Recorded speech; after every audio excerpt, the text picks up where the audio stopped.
Welcome. You're listening to the Mantic Universe podcast. I'm Chris, and as ever, I'm joined by my good friend Clem. Hi, everyone. Oh. And this is the most ambitious episode ever. So we've got a huge selection of people from around the world today. So we've got Trent, famously from Countercharge, joining us. Hey, everybody. He's got a fantastic moustache, and he's escaped Rob's clutches for at least an evening. No, that's the one bad thing about the podcast, right? Can't show off the stash. And we've got Mark Zielinski back, who's just sort of subtly joined the cast. You know, you're on every episode at the moment, Mark, because you're just so fun to have on. Yeah, well, I'm here until you throw me off, I guess. So. And we've also got from Singapore, but also in Germany, we have General Gaddafi. Hey everyone, happy to be here. First time on the podcast. Yep. And we're extra lucky to have Brandon from Winged Hussar Publishing, because this is sort of a narrative special episode. And as such, just to make the most of Brandon's time, we're sort of moving things around a bit this month. So we're going to start with our topic of the month, which actually a lot of people have asked for previously, but no, we like the way we do it. So Brandon, thank you so much for joining us for our podcast episode. Happy to be here. Happy to talk about all things novels. Hey there, I'm Brian. And I'm Rick. From Deadzone, the podcast. And you're listening to Mantic Universe Podcast. For everything Mantic under the sun. So we're going to be talking, as we said, we've got our narrative spectacular, which I'm going to call Hold On to Your Hodenburg. And then we're going to go through Mantic News, our Warpath Firefight, our Deadzone, our Pannithor, so that's our Kings of War stuff, Slow Grow. We've also got a section on Pannilore, but that might be a little bit redundant. We'll go into list of questions, and we'll wrap up the show. Fantastic. That's the bit at which I feel like then it's just we can just chat about toy soldiers, and I want to get through the reading out.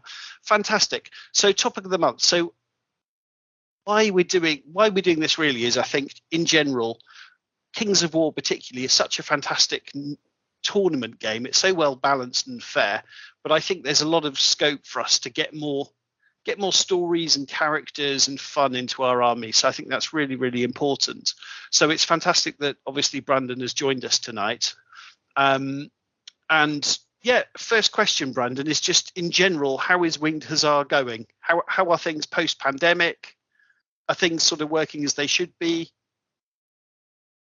Well, not quite. We're getting back to where things used to be, but COVID, we're 3 years into COVID and we're still having setbacks. The biggest thing right now is printer issues. We seem to be having a lot of printer issues, and that's completely out of our hands. We're distributed by Simon & Schuster, so that's like our big printer right now. And they're one of the biggest book company, biggest distributors in the world. So it's not just like an us issue, but a lot of people are still having issues thanks to COVID. But, besides that, we're doing really good. We're still pushing out books, a lot of history, a lot of science fiction, a lot of fantasy. We picked up Infinity the Game. We're doing novels for them now. We have 2 novels of that out, and it's going, fan reception's been pretty good. Mark Barber, who did a couple of our novels for Kings of War, he did a novel for Infinity, and that's actually one of our best-selling science fiction and fantasy novels right now, so we're happy about that. And then just as the company as a whole, we are picking up a bookseller by the name of On Military Matters, and we're incorporating it into our company. So that's going to allow us to reach a larger historical audience and hopefully open the door to more science fiction and fantasy fans as well. So it's like a mixed bag. We're not fully back to where things were pre-COVID, but we're still doing good trying to navigate a new marketplace. Fantastic. And I guess there's a lot of overlap with customers who love historical stuff and fantasy. Definitely. Yeah, there's a lot of there is a lot of overlap, and we try to service players of all different games. So on the historical side too, we have a lot of painting guides, and we have a lot of historical documents that show different colors and painting schemes for different armies. So we try to attribute to everybody and help out where we can and find that niche that you're looking for. And like you said, there's a lot of overlap between, because Kings of War has the historical gaming side, and that attracted some of the gamers over the years to that, and they kind of go hand in hand with each other after a while. Yeah, and you've been working with Mantic, I suppose, sort of off and on for a number of years now. Yes. Yeah, we've been, I want to say it's maybe been 4 or 5 years now we've been working with them, and I still stand by that they're one of the best companies to work with. Just because they're very open and there's a good dialogue between the two of you, I guess, right? Definitely, yeah. The line of communication is great, and the authors have a great line of communication with them as well, and they're very open to things and very willing to talk about, what we can do, and let's be on the same page about things, and just generally really nice guys. So that always helps too. Yeah, that must help, to be fair. Yeah. Yeah, fantastic. Particularly when it's a creative endeavor, when the novels are somebody's baby. It must at times get tricky. Yeah, fantastic. And in terms of Mantic novels, I mean, obviously there have been a few already, and I think there's more in the pipeline coming. So do you want to talk a little bit about that and where we are and what the future holds? Sure. So most recently we had a double release for Mark Barber. Mark Barber did our first Kings of War novel, Steps to Deliverance, which was a Basilean novel, and then we just released a double sequel for his. So the Hero Falling and Faith Aligned, we released them both at the same time. So it basically follows the ending of the first book and takes two of the main characters and splits them on two completely different paths that kind of book tail at the end, so you can read them in either order and you'll still get to the end at the same time. Mike Carter put out really good reviews on both of them. He's always a great, honest reviewer, so he doesn't just say, oh, it's 5 stars to Kings of War. He'll be honest about, no, these are some of the pitfalls and some of the issues. And so if you ever want an honest opinion of a Kings of War novel, always check out Mike Carter's review.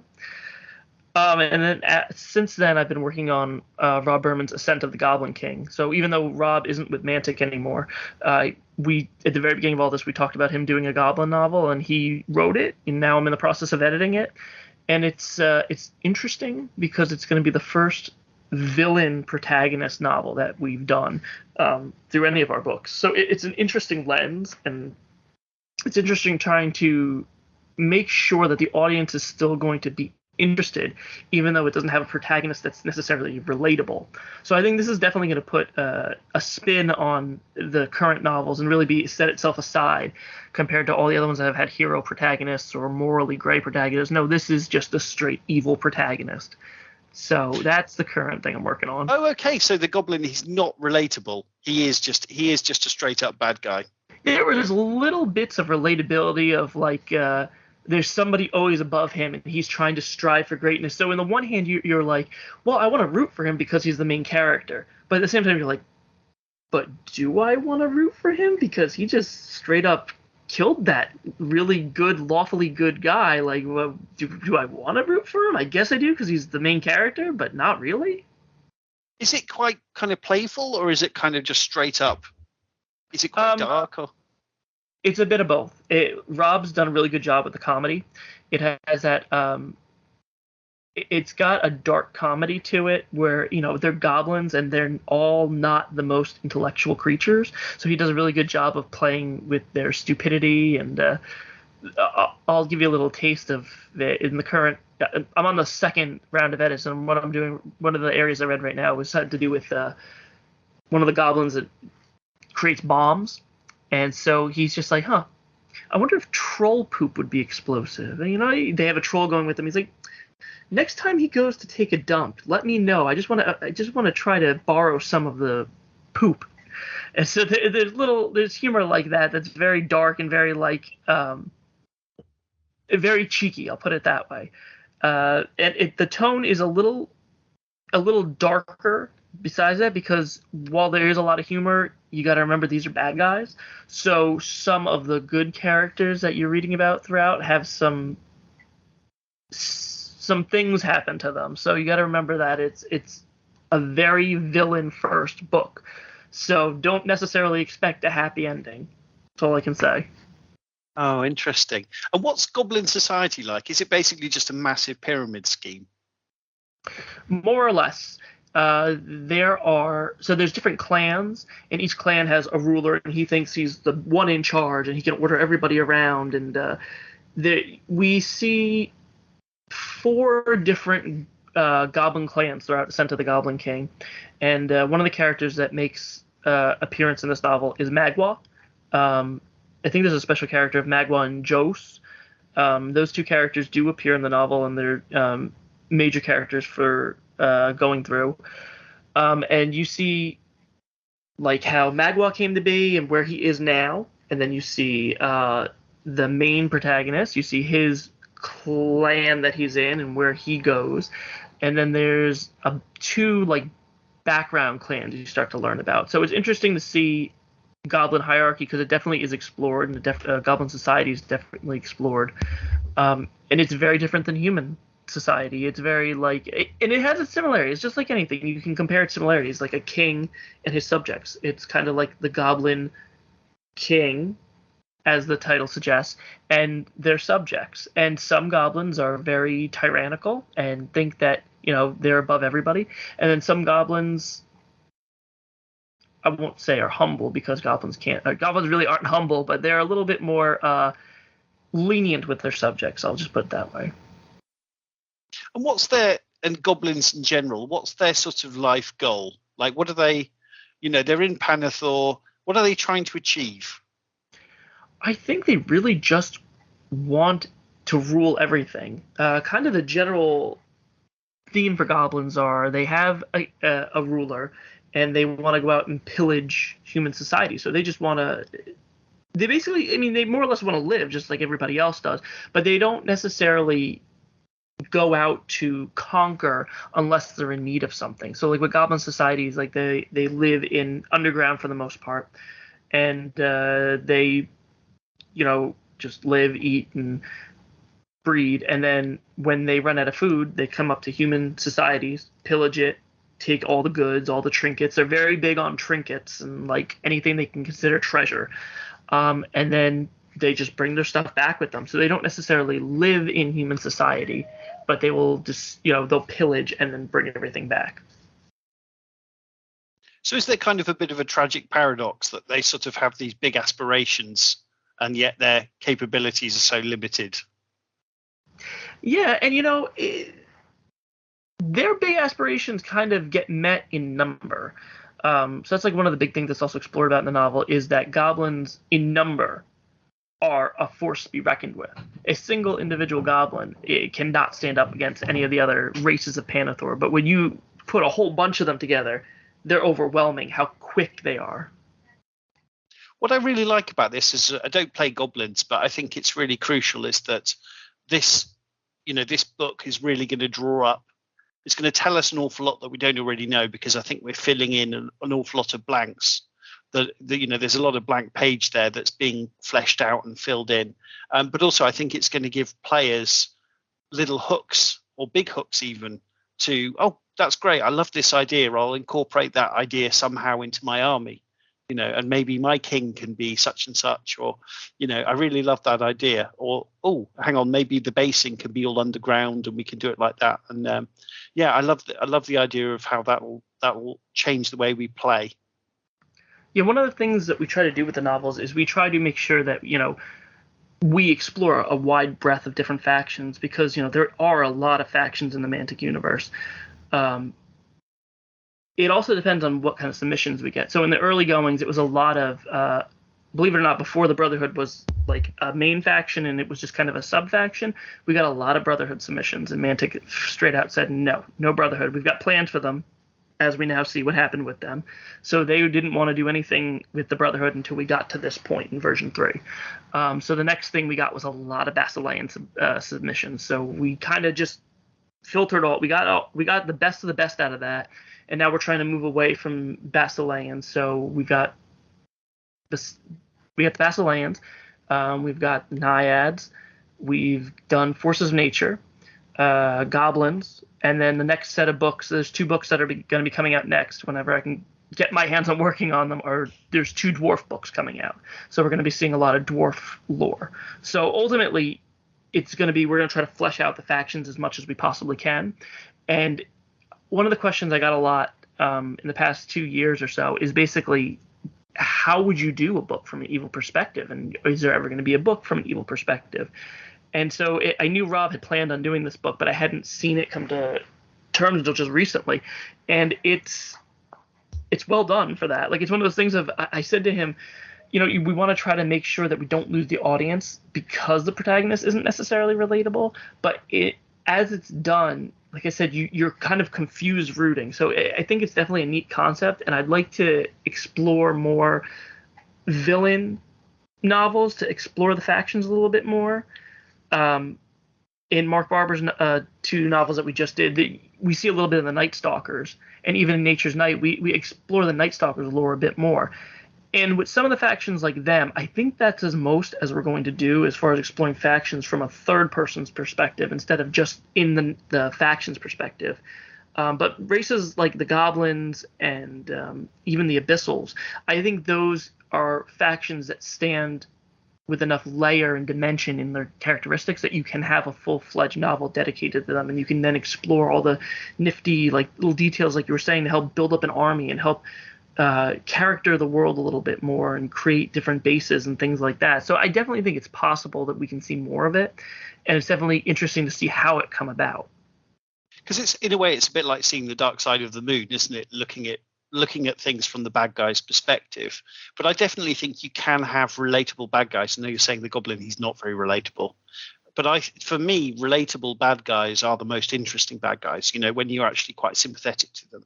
Because there's a bit of that going on with Steps to Deliverance, when someone basically falls and actually they're the one trying to do the right thing, and they're being, overlooked and not listened to and not helped, and they're sort of out there on their own trying to do the right thing, and things go wrong. And that's interesting. When spoiler alert, I'm already halfway. Oh yeah, well, right, yeah. But they say, the road to hell is paved with good intentions, and I think that's a very interesting idea.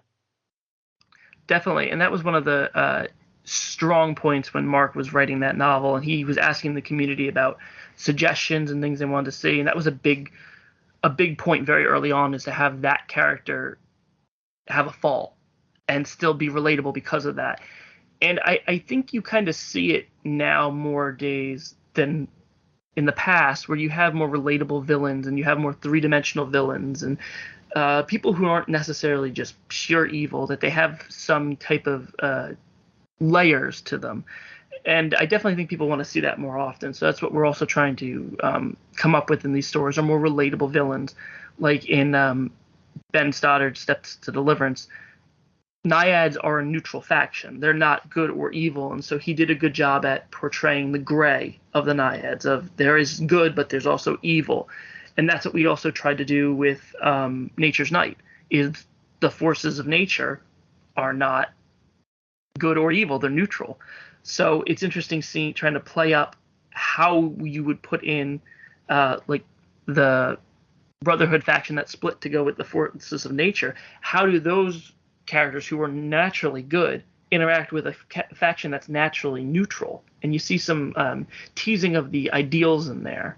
I won't throw out any spoilers for those that haven't read. Yeah, it's really, Brandon, you're doing really well, considering there's a lot you can't actually say. So you're doing really well just skipping around things. But I must admit, I didn't finish it, but Nature's Night, I really enjoyed. There was just some straight up horror stuff.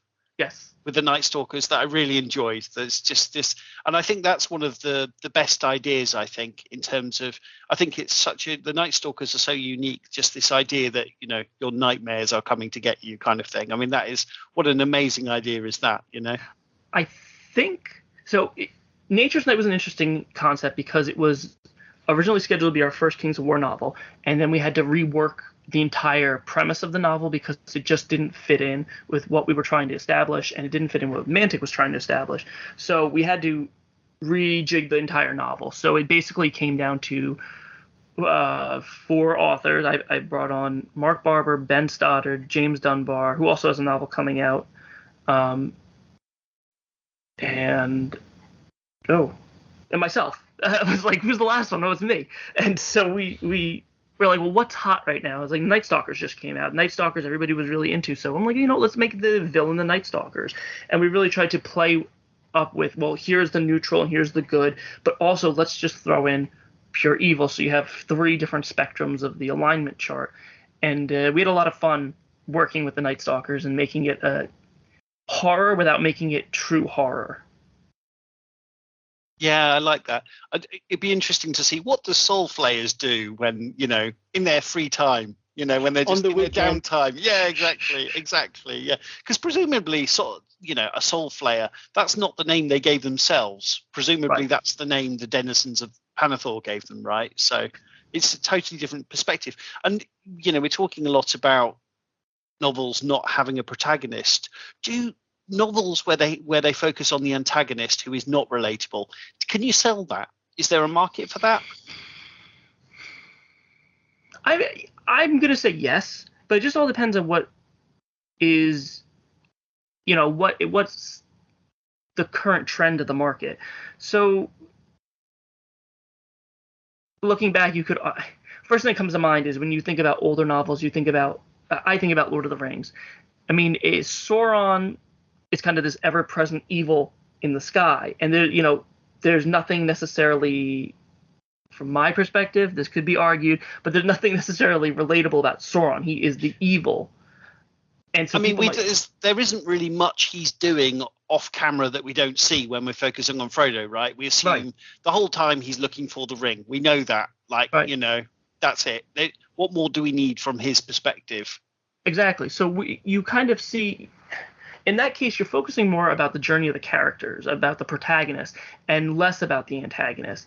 And that's kind of what there's a market for it, but that's kind of not necessarily what we aim for, because one of the things that we try to remember with all these novels is, so the general theme is we're representing tabletop novels. So we're representing at the core of what we're doing 2 forces going head to head with each other. If you look at every one of the novels we've done, there is generally a protagonist faction and an antagonist faction to represent 2 players going head to head on the table. You want to always try to make sure that you are showcasing some sort of strength the antagonists have. This was one of the things that I really tried to harp on with the anthology, is you didn't want to make any one faction just bland, because that's somebody's faction. So that's somebody going, well, hey, they just completely made my faction look terrible. Like, they can't even stand up in a battle. So you want to, even though the general theme that we try to portray, at least for me, from a personal perspective, I like the positive stories, and I like the happy ending type things. And I want to always try to, my personal thing, not as a company, but my personal thing is I like the heroes to win. So I try to talk the authors more into that line of thinking when we're editing novels.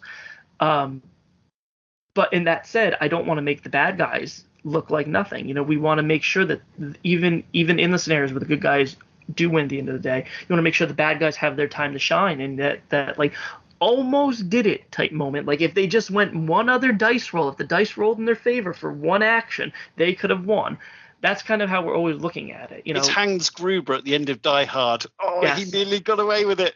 Exactly. But it's funny enough. There's that tension when you play the game, because you want to win the game, but on the other hand, you still want the other person to have fun. You want them to have their moments to enjoy. It's not all, I want to smash this person off the table. So I completely understand what you mean when there's this idea that, yeah, the elves won and I love elves, but now we've just made the Abyss look like total idiots and incompetent and all the rest of it. You obviously want a reasonably fair portrayal of both sides of the war or the battle or the quest or whatever it might be. Exactly. And Brandon, just as a general point, obviously you've been working with Mantic for a long time now. Where do you see, just in terms of Pannithor, where do you see that sort of positioned on the market? Because obviously there's a lot of fantasy novels in the world. And I'm going to assume one of the goals is to appeal not just to people that play Kings of War, Mantic players, but obviously, there's a lot of people out there who enjoy a good fantasy tale. And I'm just interested where you see that, and how can we attract more of those people that just enjoy a good story? Right. So that's always the tough line that we try to teeter on. primarily with these novels, they are for the gaming audience. But our main goal when we write these is it's also got to tell a good story. We don't want to just put out a battle report, more or less. A lot of people like Mark Barber's Steps to Deliverance because it accurately, portrays a battle that you can represent on tabletop. But at the same time, it doesn't just tell the battle and then you feel like you're reading two people play. You're actually reading the development of the characters, and that's something that we're trying to push. So that way, if you play Kings of War, you can look at it and go, oh yeah, I can totally see like the faction, the battle, the points. I can see how this all comes to head on tabletop. But also you're reading it as, oh well, this is also a great story. And I have actually brought in a few readers who didn't know anything about Kings of War because I said, this is a great fantasy novel. So we try to make sure that anybody who enjoys a good novel can just pick it up and read it and be like, oh yeah, this is a great story. I can actually, follow it and I can see where it goes from. And I don't need to know a thing about Kings of War to actually understand. But as far as what puts Kings of War different from other fantasy novels, it's a tough thing. It's something we're still trying to figure out is how to attract in a larger audience. Definitely cover art is key when sitting on the shelf. When I go into Barnes and Noble and I'm looking around at different books, one of the things I like to look at cover art and be like, oh, that looks cool. That's an eye-catching It's first cover. Impressions, isn't it? It's Exactly. First impressions. And so we're working with Mantic to get original artwork for all of the novels moving forward. Because also, we try to work with the company to say, hey, you guys have existing artwork, so let's put that on the novel cover so that way it's easily identified when you're looking at when a Kings of War player can look at it and go, yeah, I can easily see that that's Kings of War. I know that artwork. But then there's only so much until you run out of the catalog that the parent company has. So then you have to say, okay, let's try to figure out something that we can both agree with that will work moving forward. So that's what we're doing now we're getting original artwork. And that started with Mark's 2 novels. We have original artwork for not Hero Falling, Faith Aligned. We got original artwork for Faith Aligned, and then moving forward, Ben Stoddard's dwarf novel has original artwork, and so does Mike Rossi's dwarf novel. So you guys will start to see some more original art pieces that you haven't seen before. But then, as far as text, that's the other thing. Like, we brought in C.L. Werner to write Rise of the Celestians, but honestly, it was probably one of our less favored books, mostly because of how dense it was, and it felt like a lot of people said it felt like reading an encyclopedia, or it felt like reading a textbook more than a story, and that was because there was just so much lore to put into a novel. There was so much. Mantic was like, we want to just get all this into this first book because it was a trilogy. So it's interesting. You bring in a big name author who Clint has done a lot of really good books in the past, and he's done some really high-selling novels with us. But despite the author, that particular book didn't sell as well as as our other books, like with Mark Barber and Scott Washburn, who were two of our bigger authors, but not necessarily familiar to the Kings of War community when they started their novels. So it's interesting trying to find the right balance because there's no magic formula. It's just persistence and trying to ask people who, if you enjoyed the novel, write a review, leave a review saying this is what I liked, and, try to recommend it to your local friend. And what you've just said, Brandon, reminds me exactly of, do you remember David Lynch's Dune? Which actually I love it. The film has got all kinds of problems, but I love it. But it's based on one of my favorite novels. And he feels the need to explain all of this backstory stuff at the beginning that the viewer of the film just doesn't need. And it's all weird words, confusing nonsense. And it's just like, what? And the first 20 minutes are just a long list of confusing, weird, off-putting things. That if you've read the book, you go, oh, yeah, I know what you're talking about. But of course, if you haven't read the book, you have absolutely no idea what they're talking about. Wait, I thought this was like Star Wars. Why is this so weird? And sorry, Clem, you've had hand up for ages. Sorry, buddy. I'll let you interject. My apologies. Well, that's all right. It's interesting to listen to what you guys were to say. No, I just wanted to kind of ask you to walk us through the process, right? Like, I'm always wondering, does Mantic have some sort of a golden tome somewhere? Here is all of the official fluff for this faction or that faction. or this is the direction we want to take this with this other faction, or this is something that your author come up with, and then you discuss it with Mantic. Like, what's the process from an idea to an actual published book? If you can walk us through this, that would be interesting to understand the interaction between all the parties involved. Definitely. So generally, it first starts with somebody sends me a pitch. So it's usually just a detailed outline with characters, plot, and what lore they want to touch on. If there's a couple different factors that go into whether I proceed with the novel or not. So it really comes down to skill, grasp on techniques, and if they know the lore from what they've written. If they've kind of hit all the box of this is an acceptable submission, I then send it over to Mantic and say, hey, this person wrote a submission.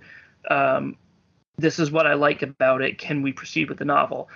If it's something, there are certain areas that are completely off limits that Mantic wants to explore themselves before a novel is done. And so, like I said, the Brotherhood was a big one at first. Any Brotherhood submissions, immediately no. So if it's within what they want to see, they'll say yes. I approve it. I tell the author, here's your contract. Like, we can start working on it. Any questions that they have, the big thing that any of these parent companies that we work with don't want is, as much as they want to see these novels and expand their lore, they don't want to sit through 200 to 300 pages of a text when they've got a million other things they're trying to do. And I can understand that completely. That kind of falls on, us to make sure that we're checking all the boxes and checking all the lore and making sure that we understand the lore and we understand what should and shouldn't be. And there are things that, I'll read through in the rule book and I'll say, this looks like it should be right, so I think it's right. But then there are a lot of things that I'm like, I'm going to just put a note on this and just copy this snippet and send it to parent company and make sure it is right. And that's pretty much how it goes from there, is that, they send me the draft, I edit it. Any questions for the parent company, like in this case Mantic, I will, any questions that I have, like if things I'm not sure about are canon, I'll copy the specific section and send it to them to make sure that it is good to proceed. If the author has any direct questions, it depends. Sometimes they'll correspond directly with Matt Gilbert, who's the head of all of Mantic's lore, who is a godsend about all the knowledge he has. Or sometimes they'll just correspond with me, and I'll pass the information along as the in between. And then that happens for about 2 to 3 drafts, and then once we're at a final draft where all the questions have been addressed, all the lore is addressed, everything looks perfect, and it goes on to the printer. God willing, there's no delays when it goes to print. It sounds like you really have that trust built up with Mantic, and it also sounds like, boy, is this a labor of love for you, Brandon. It is. Every company we've worked with is different, and every company we've worked with has given a little bit more to us in terms of freedom and understanding. A little backstory, my dad, Vincent, he used to work for Black Library for a number of years as head of sales, and so he knows a lot of the people in the industry. He knows a lot of the authors. Some of the Black Library authors, work with us, like C.L. Werner. He knows Ronnie, and so my dad knows a lot of people in this industry, so that helps to establish some level of trust to say, we've been around. We're not just going to screw any of you guys. And actually, that said, that's a big thing, like with Red Scar. Red Scar with the Kings of War RPG and everything, that really just destroyed so much trust. And we're still feeling the fallout of it, despite the fact that we are having delays. We still are publishing novels, and we're still hard at work at making sure that we have novels. And we're getting some of the trust pushback from the community. People are like, I don't know, because Red Scar went under, I don't know what to think anymore. And it's like, don't worry, we'll keep doing what we're doing. So there is a lot of trust that goes into this, and it is a lot of learning. I have all of the source books. I have all of the rule books, the campaign books, everything. And usually if I have a question, I have to sort through all of the lore to find out where the right answer is. Or I will say to the author all the time, like, where is your source on this? Because I couldn't find it. And if they can't find it, that's when I go to Mantic and say, like, hey, is this a thing? Is this not a thing? But there is a lot of learning. Originally, when we first started working with Mantic, I created a file for each one of the factions, and I just took all of the pertinent lore information and put it in a Word document for every single one of the factions. So there was a lot of setup and learning the universe. And as amazing and as detailed as Mantic is, working with Infinity, they have a ridiculous amount of source books and like comic books and everything. So I haven't even begun to scratch the surface on that lore. Like there's a lot I have to try to retain between all the different companies we work with. And I think with Infinity as well, I think a lot of their fans, precision is so important. So if you get, let's say, quote unquote, small detail wrong, you're going to upset people, I think. Yeah. And in terms of Red Scar, I mean, I don't have any insider information on this. I was one of the backers and obviously didn't receive what I was hoping to receive. But it really seems like the guy behind it was he was somebody in the industry. He was not just, it wasn't like Mantic just trusted some guy who they met at the bus stop. He was an established guy in the industry who'd been working. Obviously, something in his personal life happened, and let's be adults. These things can happen. We Right. didn't get a book we bought. These things happen sometimes. We know that. We accept that. Let's move on. Yep. Come on. Mark was a really great guy. He was supposed to write a book with us too. I was in contact with him very frequently up until about a month before it all went down, and he told me, "Oh yeah, I'll have the first draft for you shortly." So I even tried to reach out to him a few times after everything and just make sure he was okay, because I mean, everybody, the whole thing was just a terrible. I feel bad for everybody involved. But that said, the worst part about the fallout with us is we are feeling it from the community, and I do even think a little bit that Mantic wanted to make sure that we weren't going anywhere, because shortly after that I had a lot of emails about, are we still on track, are we still good, like where are we with this, where are we with this, and we're working on it, it's okay, we're still working on it.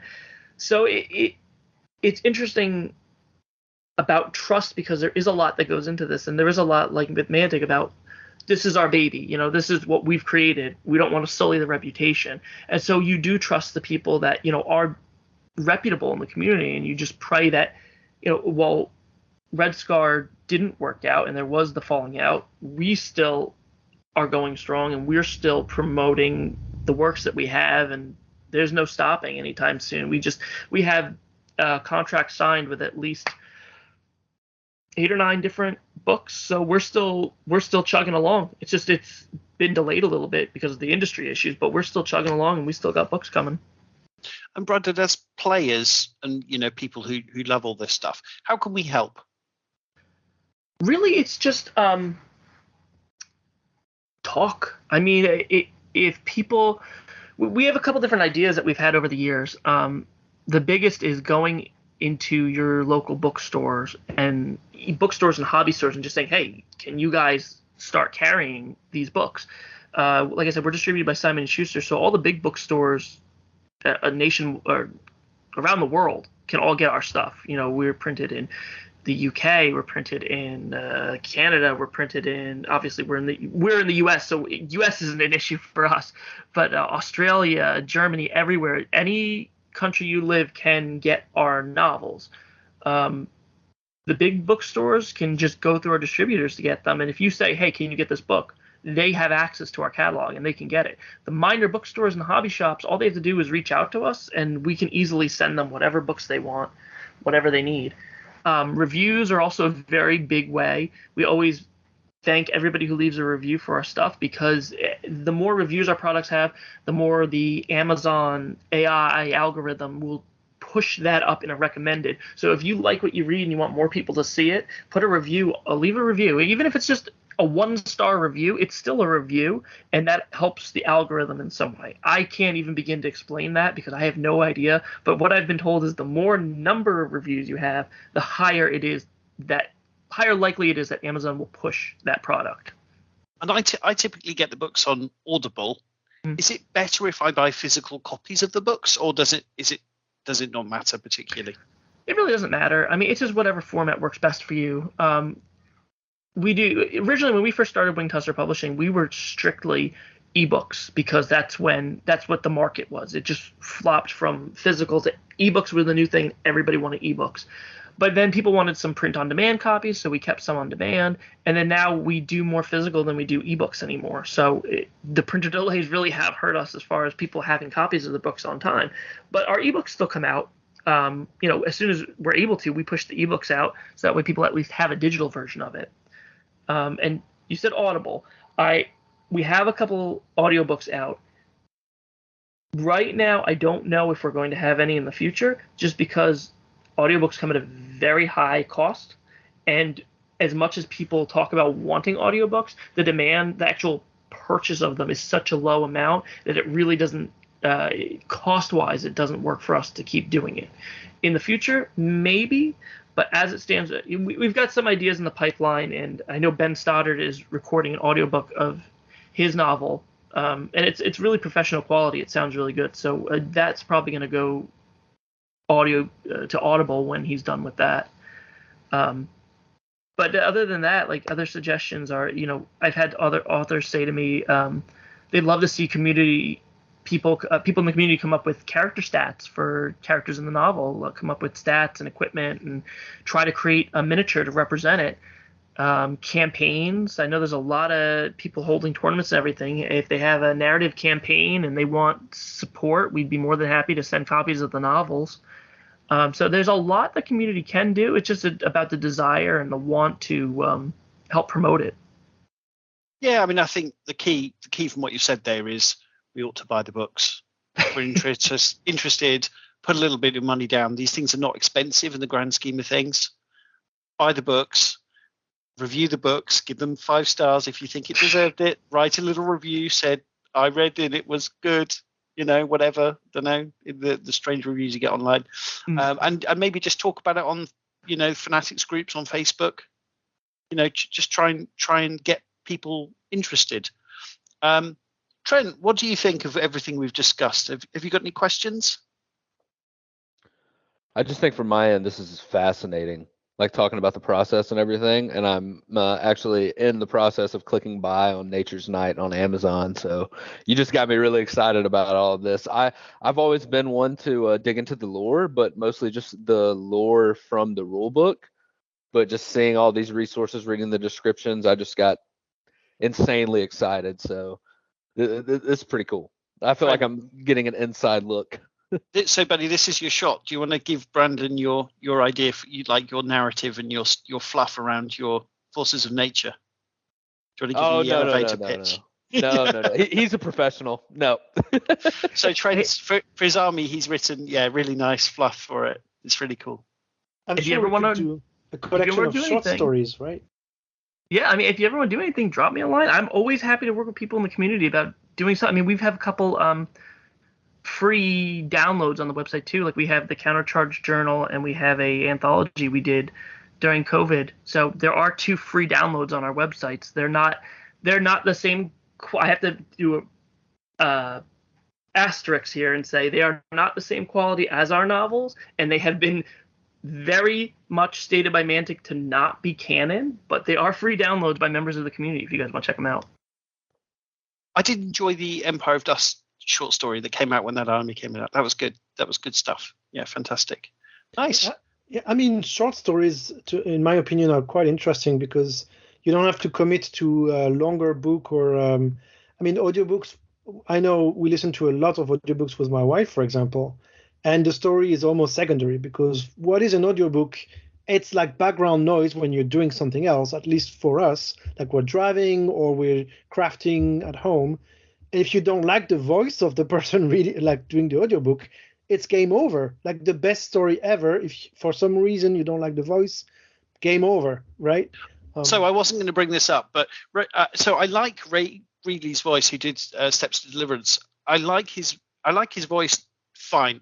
It's when he starts to do the voices of the characters, particularly the lady characters, and there's lots of, he's presumably from the US and he's doing like British voices or Irish voices, and I'm so tempted to sort of do an impression here, but that's definitely not a good idea. And it's just, bless him, he's doing a great job overall, but it just makes me sort of slightly just do your normal voice. Hard. Just do your normal voice. These things are hard, but I mean, to get back to the short story stuff, I think that's one thing we would like the podcast, right? Like encourage all players to think more from a narrative perspective, what their games mean and what the army is about, and all this type of stuff. And I think short stories can be very interesting because that's a very low barrier to entry. Like if you want to read a short story, it'll take you, for some of them, 5-10 minutes or something like this, not 12 hours of an audiobook. So I think there's maybe something interesting to do here. And like, for example, I think it was on the blog, Mantic blog, right? Like the Deadzone short story. It was amazing, right? Like it's a 5-minute read or something like this. And it's like, give me more of that stuff, you know? That's the best thing I've read. That's the best Mantic lore I've read. That got me so excited for the Asterians and the Plague. That was so cool. So many great little hooks in such a short story. And I think the tricky thing for us is I would love to read more Mantic stuff. I would genuinely love to. But a load of my free time, which is pretty limited, is taken up by painting models. So obviously, if there was an audiobook, that would be great because I can listen and do it. But on the other hand, listen, if we're not buying them, and I've bought it, by the way, Steps to Deliverance, the audiobook, but if we're not buying them in great enough numbers, hey, these things don't get made, and that's just the reality. That's just how things work. So if we want to see more of this stuff, whether it's new books, new audiobooks, whatever it is, we got to put our money where our mouth is. Mark, do you want to jump in? Oh, I certainly will. I mean, I've known Brandon for a very long time, so we've had many a podcast together. How are you doing, Brandon? Good. It's always good to talk to you, Mark. Absolutely. So I've got a bunch of questions for you. So starting off, we were just talking about the short stories and things like that. There's that Ronnie, the Bard of Mantica Facebook page. Have you ever gotten involved with that, or is any of the upcoming novels come from anybody that's in that particular Facebook group? So, interestingly enough, when we were approached to help support Ronnie the Bard, and Vince had agreed to publish some of the winners on our website, but I unfortunately just don't have the time to do that because with the current short stories that we have, or the current free downloads we have on our website, it has to be stated that they are not canon. And one of the issues is, even with short stories, like anything we publish on our website is a direct representation of us. And if somebody's downloading a free download of anything, there's got to be some quality to show just what we do. And so that was the issue with the Pestilence anthology we did during COVID, is while they were not writers of the same caliber as what our novels, I still had to edit each and every one of them and make sure they held up to some standard as far as the formatting. Right, Brendan, I know where you're going. You're being very polite about it, but if this is a lower caliber of writer, somebody who's not used to writing, is not a professional writer, they give it to you to edit, it's going to be a heck of a lot more work for you, right? Because they won't understand what conventions and expectations are.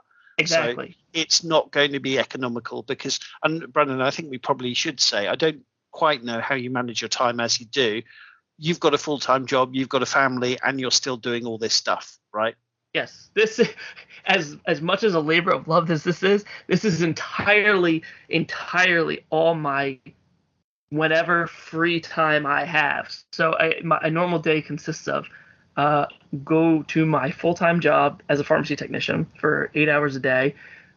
Which is a stressful job, I imagine. That's a stressful job. Especially with COVID, it's made it so much more stressful. So I'll back up. It's get up at 5 a.m., help my wife and kids get ready, then go to work, then come home, then dinner, bath time with the kids, whatever 5 minutes of lounge time I get to play with the kids. Then they go to bed. Then I get about an hour or two to just either kind of breathe or go right into editing. And then I usually go to bed around 11 p.m. So there's a lot of dedication that goes into this. And so that's especially why there's not, I don't, as much as I want to get involved in the community, and I have gotten involved in the community in the past, that's why I don't necessarily involve myself too much with fan writing unless it's specifically going to be working under a novel, because it's just a lot of extra time and it distracts from some of the other stuff. But I do know a lot of the people in Ronnie the Bard, and I was actually going to bring it up before, and there's a lot of really good authors in there, like Brian Novak. He's one of the Deadzone the podcast hosts, and I've been on there talking about some of, like, we did a Dreadball novel with Robert Waters, The Last Hurrah. I was on Deadzone the podcast, talked to him, and Rich had a great time. Seen Brian at Adepticon and everything. He's a great writer, and I've said to him in the past, I'm like, you want to do a novel? Reach out to me. We can make something happen. Are there any plans for any of the sci-fi Warpath? Any novels coming out?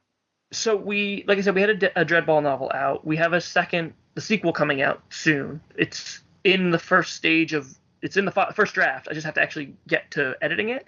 And then we had we do have Christopher Verspeak's First Strike going to be reprinted under us, as well as the sequel to that. But the issue with First Strike is, there's a lot of formatting issues when it came to my hands, and I had a freelance editor that we had at the time look at it to try to just see how much work it was going to be to rework it. And she said, well, according to our style guide, there was she sent me back a list of comments about just spelling things and formatting things. I'm like, all right, this is not going to be as easy as just flip it into our formatting and print it. So that's it. It's on the schedule to come out at some point. But again, I have to take time away from the other books to then finish going through that. So that's on the schedule eventually, and Christopher's sequel will eventually be coming out. And then I have 2 other books contracted with dates that are TBA. Where did I rate it? Contagion by Bob Point and Cascade by Danny Graves. And Danny, I've worked a little bit with Bob, and he's a great writer. But Danny, I've seen a lot of his stuff, and Danny's got a Kings of War novel coming out for us as well. And everybody that's read his Kings of War novel said it's the best one they've read so far, and that's given me some high expectations. So I'm excited to see what Danny's got. It's really exciting. But Brandon, you come across as a really nice guy. But if people are sending you submissions and they haven't run the spell checker, I'm really sorry, but you should not be nice to them. Why are you wasting my time? Why can you not see it's red? Those are the ones that I reject. I hate to say. I have thank you. I am a nice person. At least I try to be. But I do have a very strict acceptance rate. There's been a lot of novels that I turned down, and especially when it came to Infinity, that crowd is huge. And when I put the open call as a submission, I accepted, I think, 3 or 4 of the pitches, but I had to turn down 30 of them, and people got very offended. And they're like, you're taking the best. You've got to take the best stuff, right? That's exactly. You've got to take the cream, and I'm sure the other novels had value. There was stuff in there that was interesting, but maybe rework it, maybe do something else with it. But you're a professional, and your time is extremely valuable, and your insights, what it takes to be a writer, right? So if you're giving feedback to people, we have to take that the right way and understand this is for our benefit. You're not being mean. You're trying to help them. It's constructive criticism, right? And if they want to be a professional writer, they're going to have to get better, right? Exactly. And that's kind of what I try to come across to people as. It's not a personal thing. It's just, this is not what we're looking for. And, when people ask me, well, why isn't it what you're looking for? I will give them, exact answers as best as I can. But that's always the thing, is you don't know who knows who. And so you try not to come across as an asshole by saying hey, this is garbage. But you say politely, this is not what we're looking for. You can revisit it another time. You resubmit something else. But yeah, I'm very strict with my guidelines of what we do accept. But you need that quality, right? Because you need to build a reputation for yourself and for the company. Mm-hmm. You need that quality. Yeah. Gad, have you got any comments, buddy? Yeah, I think what I did locally, I bought Steps to Deliverance and also Drowned Secrets. I bought the hard copies. I passed it around a couple of the guys. I think another something that we can do is actually use the books as prize money, as prize support for tournaments. I think that's a good way of exposing the books to players. Only players are more likely to read the books. I haven't really seen any books used as like prize support or prizes for tournaments. So I think that's something we can explore in the future. I think they're not too expensive. At least showing the book there, there's always a picture of all the prizes for tournaments. If there's a books there, it's great exposure for them. Yeah, so I'm looking forward to. And another thing, Brandon, would it be better to buy from Mantic or buy from Amazon, or what's the best for you guys? Honestly, the best is Amazon, because Amazon, the reviews are there, and it's good to buy from Mantic, so Mantic directly can see the sales. But we send Mantic their copies, so ultimately it comes from us. So whether you buy from us or Mantic or Amazon, it really doesn't matter. Amazon's, I'm going to say, the best, though. And to follow up what you said, anybody who's looking for prize support for the novels, just reach out to me or Vince, and we can definitely send whatever prize support novels that you need. Mike Carter has run tournaments at Adepticon, and I'm always like, what do you need? Let me know. I can get you books, and he's given some away in the past. Cool. Yeah, I think that's something to look for. I'm looking forward to reading the other books, and I'm glad that Danny is a great author, because I wouldn't have expected that he's a great author after meeting him. I met him last week again at a tournament in the UK. So yeah, cool. Nice, thank you. Yeah. I imagine he writes with a massive quill. Doesn't use a computer. Cool. Is there anything we haven't touched on? Oh, Trent, go for it, buddy. Hey, Brandon, I know you were talking about, your hectic schedule earlier. Do you have time to hobby, or are you solely focused on writing? So I bought the giant, I think it's Marvel United Kickstarter. I bought season 2 and the entirety of season 1 with season 2. So I spent quite a large amount of money on the entire thing, and actually just back to season 3. I had the entire mindset of, I'm going to paint these. I'm going to get back into painting by painting these. I painted one figure, and then my second son was born, and it's just been they literally sit over my computer. I'm like, yep, I belong on the Reddit, and I see all the nice paint jobs. I'm like, someday I will paint you. And Mark. Oh, yeah, I just wanted to follow up with you, Brandon, on the novel that Rob Berman's doing. Is Grogger Splittooth the main character in that, or did that kind of drift from the original thoughts? Nope, he's still the main character. Oh, awesome. He is, to quote Yogi Bear, paraphrase, smarter than your average goblin. Yes, he is. That is awesome. So does everybody know who Grogger Splittooth is? No, but I'd like to. Well, you have to go back and look in your Edge of the Abyss campaign book for Kings of War, and you will see Grogger Splittooth there. So very nice. I'm very excited about that, actually. So I'm glad that kept going. So I also wanted to ask you, what's happened to Matt Gilbert? I'm glad to hear his name. He's totally disappeared. So I think he is just kind of taking a back seat. Rob was always kind of the one directly involved with all social media. Matt kind of doesn't like to get involved in a lot of things, from what I've understood, just from talking with him. But I think he's just a little bit on taking a back seat to things. He's still there, and I still correspond with him, and I just had to email with him not too long ago about catching up and talking about things. But he's still good, from what I understand. There you go. Is the lore committee still chugging along, or did that drift? It's a tough thing, because right now there really isn't much to talk about. I mean, we had a lore. We were on an episode of Countercharge, and we talked about the lore group that we had, but it doesn't really. Everybody's kind of at a standstill right now, because they're all just waiting for their. Everybody's working on their books, more or less. So everybody who's kind of intertwined with books, like Ben Stoddard and Mike Rossi, who are working on the Dwarf books together, they're in direct communication. They're making sure all their ideas gel together. But that's really it. I mean, everybody kind of comes to me and comes to Matt, but they kind of all work on their own thing. All right. Well, sorry, Mark. Go ahead, Chris. Yeah, so just while we've got you, Brendan, Clem, come on, let's pitch our Salamanders idea, buddy.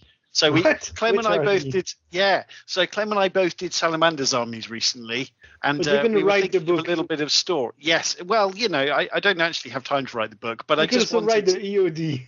yeah. So yes, so we both did Salamanders armies, and we were kind of thinking of what the lore of the army was. So basically the Salamanders, so the mage priest who's in charge of the Salamanders on their, Dino Monster Island, as I call it. So he's getting old. He doesn't have an heir, right? So the fire in him is dying.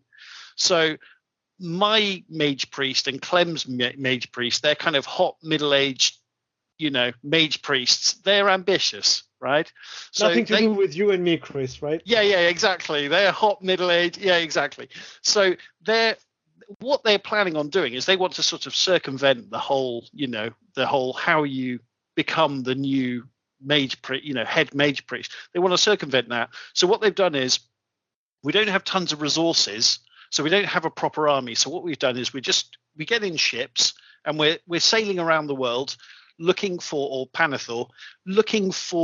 evil to fight, to prove ourselves, right? So we don't have lots of salamanders to help us, but we are pretty good at magic. So we turn up, we create our fire elementals, and then we're trying to basically kill evil wizards and mages and things to prove, hey, we look how useful we're being. And then hopefully we want to rise to be the new, chief mage priest. I don't know the official titles of everything. But, so that's what we're doing. We're going around causing trouble, Are we helping? Maybe, maybe not, It could work as a Dungeon Saga novel. Oh. Not directly Kings of War, but hey, it could work as a Dungeon Saga novel. It's all about, individual heroes, right? Yeah, I mean, so the idea was really, okay, I play a Salamander army. Why would they fight goblins? What's the background here? What's the story? How come my army is how it is, and what's the background behind this fight? So that was kind of our justification to, hey, that's why our random salamanders with tons of fire elementals, because we love the miniatures, they end up on the table fighting against any random other faction. But yeah, you should read Ascent of the Goblin King when it comes out. There may or may not be a salamander group in there that the goblins fight. I'm just saying. Interesting. Yeah, nice. Looking forward to this book. That's always been a big thing for you, Clem, is why do all the armies fight the other armies? Yeah, absolutely. I mean, for me, from the gamer's perspective, at least, that's why I'm interested in the fluff. I don't have just plain wooden tokens to play a strategic game. I have painted miniatures that cannot tell a story, maybe, and if I don't help them a little bit, they don't really tell a story, right? It's not always so easy to come up with an excuse for, okay, what is this town that we're fighting in, and what's the reason? Why are my guys trying to reach that token right here? And so from a gamer's perspective, I think that's really the mission for the fluff, to give you some sort of an excuse or a reason to fight, or tell us, spice it up a little bit when something happens in the game, and you can say, hey, that's that tells an actual story, and it makes it more interesting. Hey, I just rolled super hot dice, or hey, I'm happy with my strategic decision making. So yeah, for me, that's definitely an interesting thing. And the other beauty part of that is when Clem and I inevitably lose the games, which we usually do, we can at least say, oh yes, except my mage priest killed that wizard, and therefore, we got points back at Dino Monster Island. Exactly. That was my plan. I got tabled, but I killed that 100-point hero that you didn't care about. But I did. Exactly. Well, that's one of the reasons why we try to, always make sure the novels have battles you can replicate on the table. So you can take those two forces and you can say, oh, this is that character from that novel, and this is that character from that novel, and then you can have those forces go against each other. You have two friends who really you're into the novels. You go, okay, you collect the Basileans, I'll collect the Abyssals, and then we'll recreate those armies and have them go against each other. And then, expand it from there. Make your own stories once you've already established the armies. Right. There you go. That's an awesome narrative project for us to take on here, Chris and Clem, and that is reading the novels and then putting those battles together, with the units and stuff like that. So it'll be a neat little thing, maybe a little campaign there to follow the novel. Just another idea. Sorry, Gad, do you want to say something, buddy? Yeah, just another thing is I think a lot of people have been asking like what order should we read the novels in? Like if it would be good to have like a chronological order of the novels somewhere. I don't know, like maybe on like a Mantic blog we could feature the novels and like which novels leads to the next novel. What's the sequel? Like there's the first one by C.L. Werner. There's gonna be another part 2, part 3. Yeah, so just to get people excited and what's next, something like that would be quite useful. So I actually do have a timeline. We've been starting to put it in. I think I don't remember if it was in Broken Alliance or not, but starting at least from the last 2 that we just did, there is a timeline at the start of every novel now that shows when each of them happens and around like what big events there are. So it'll show you like when Edge of the Abyss, the campaign happened, and what novel, like the Edge of the Abyss anthology happened around that time, and it'll say like, it doesn't say exactly 3rd edition, but it'll say like what the events are that happened. So like with Broken Alliance, there was the narrative event of the year and the League of Rortia splitting, and then it says the book title that went with that. So we have been trying to put a timeline in with that. But somebody did actually ask me the other day on Facebook what order I would suggest they read the novels in. So just for my personal preference, this is what I suggest people reading the novels in. I highly recommend starting with Steps to Deliverance because Mark Barber is an excellent writer, and he is the one I bring on as the flagship author for all the things that we do. I cannot say enough good about him. If you like Steps to Deliverance, highly recommend then following up with Hero Falling and Faith Aligned because they're, sister books. Then going to Broken Alliance because Scott Washburn is a veteran author, been writing his whole life. He's published at least 7 or 8 books with us. And the Halfling thing was he wrote the Halfling short story in the anthology, and when Mantic said we want to do a full novel, I'm like, I know just who to give it to. So Broken Alliance has gotten some really good Brandon. reviews. What I really enjoyed about that was just kind of actually how he incorporated in a lot of the rules from the game into that and kind of explained them in a narrative way. And I really enjoyed that. I thought that was really smart. Yes, exactly. And that's what, again, we try to, as much as we possibly can, try to incorporate that. But Scott and Mark both do their homework very well in looking at how the characteristics of each unit fall into play. So I'm glad that came off well with you. But definitely, go on. Sorry, Mark. Go for it, buddy. Oh, no, I'm just listening to Brandon. So go through his list. Feel free to edit this part out there, Chris, if you decide to edit. You had your, but you had your hand up, Mark. I trusted you. My hand's been up. We won't. I'll put it back up again. Brandon, I won't edit this. I'm sure you know how it works, Mark. He never. It'll drive Rob crazy. I have an hour, and that's it. Sorry, Brendan, back to you, buddy. That's fine. So yeah, Broken Alliance has gotten some of the best reviews since Steps to Deliverance, so I definitely recommend that one. Then Drowned Secrets. Ben did a really good job with the Naiads and doing like a gray look to things, and there's also a character in that appears in Nature's Night, so I would highly recommend checking that. It had great bad guys. It had fantastic. I love the idea of the bad guys in that. It was great. Yeah, so it didn't appeal to everybody. I'll put it that way. There were some people who were very vocal about the villains and the antics of the villains, but I recommend it for people who like the darker things because it is a darker tone. Edge of the Abyss, I don't recommend it as highly as the other ones, but if you like short stories, that's definitely one to check out. And Edge of the Abyss, Drowned Secrets and Edge of the Abyss both will tie into Nature's Night, so there is something. If you haven't read Edge of the Abyss, let me know, and I will just, because I know you said you were looking at Nature's Night, let me know, and I'll just send you the short story we had in Edge of the Abyss, because it kind of sets up the whole plot of Nature's Night and how we ended up reworking the novel. It's a really interesting behind-the-scenes story. I'll just put it that way. And I'm going to highly recommend C.L. Werner's short story from that book. Yes. It's outstanding. Yep. So I've not read it, but apparently in there we somehow find out that Golik is secretly being controlled by the Abyss, by evil. Apparently. I can't comment on that. You'll just have to see what comes out with the next few dwarf books we have. That's all I'll say about that.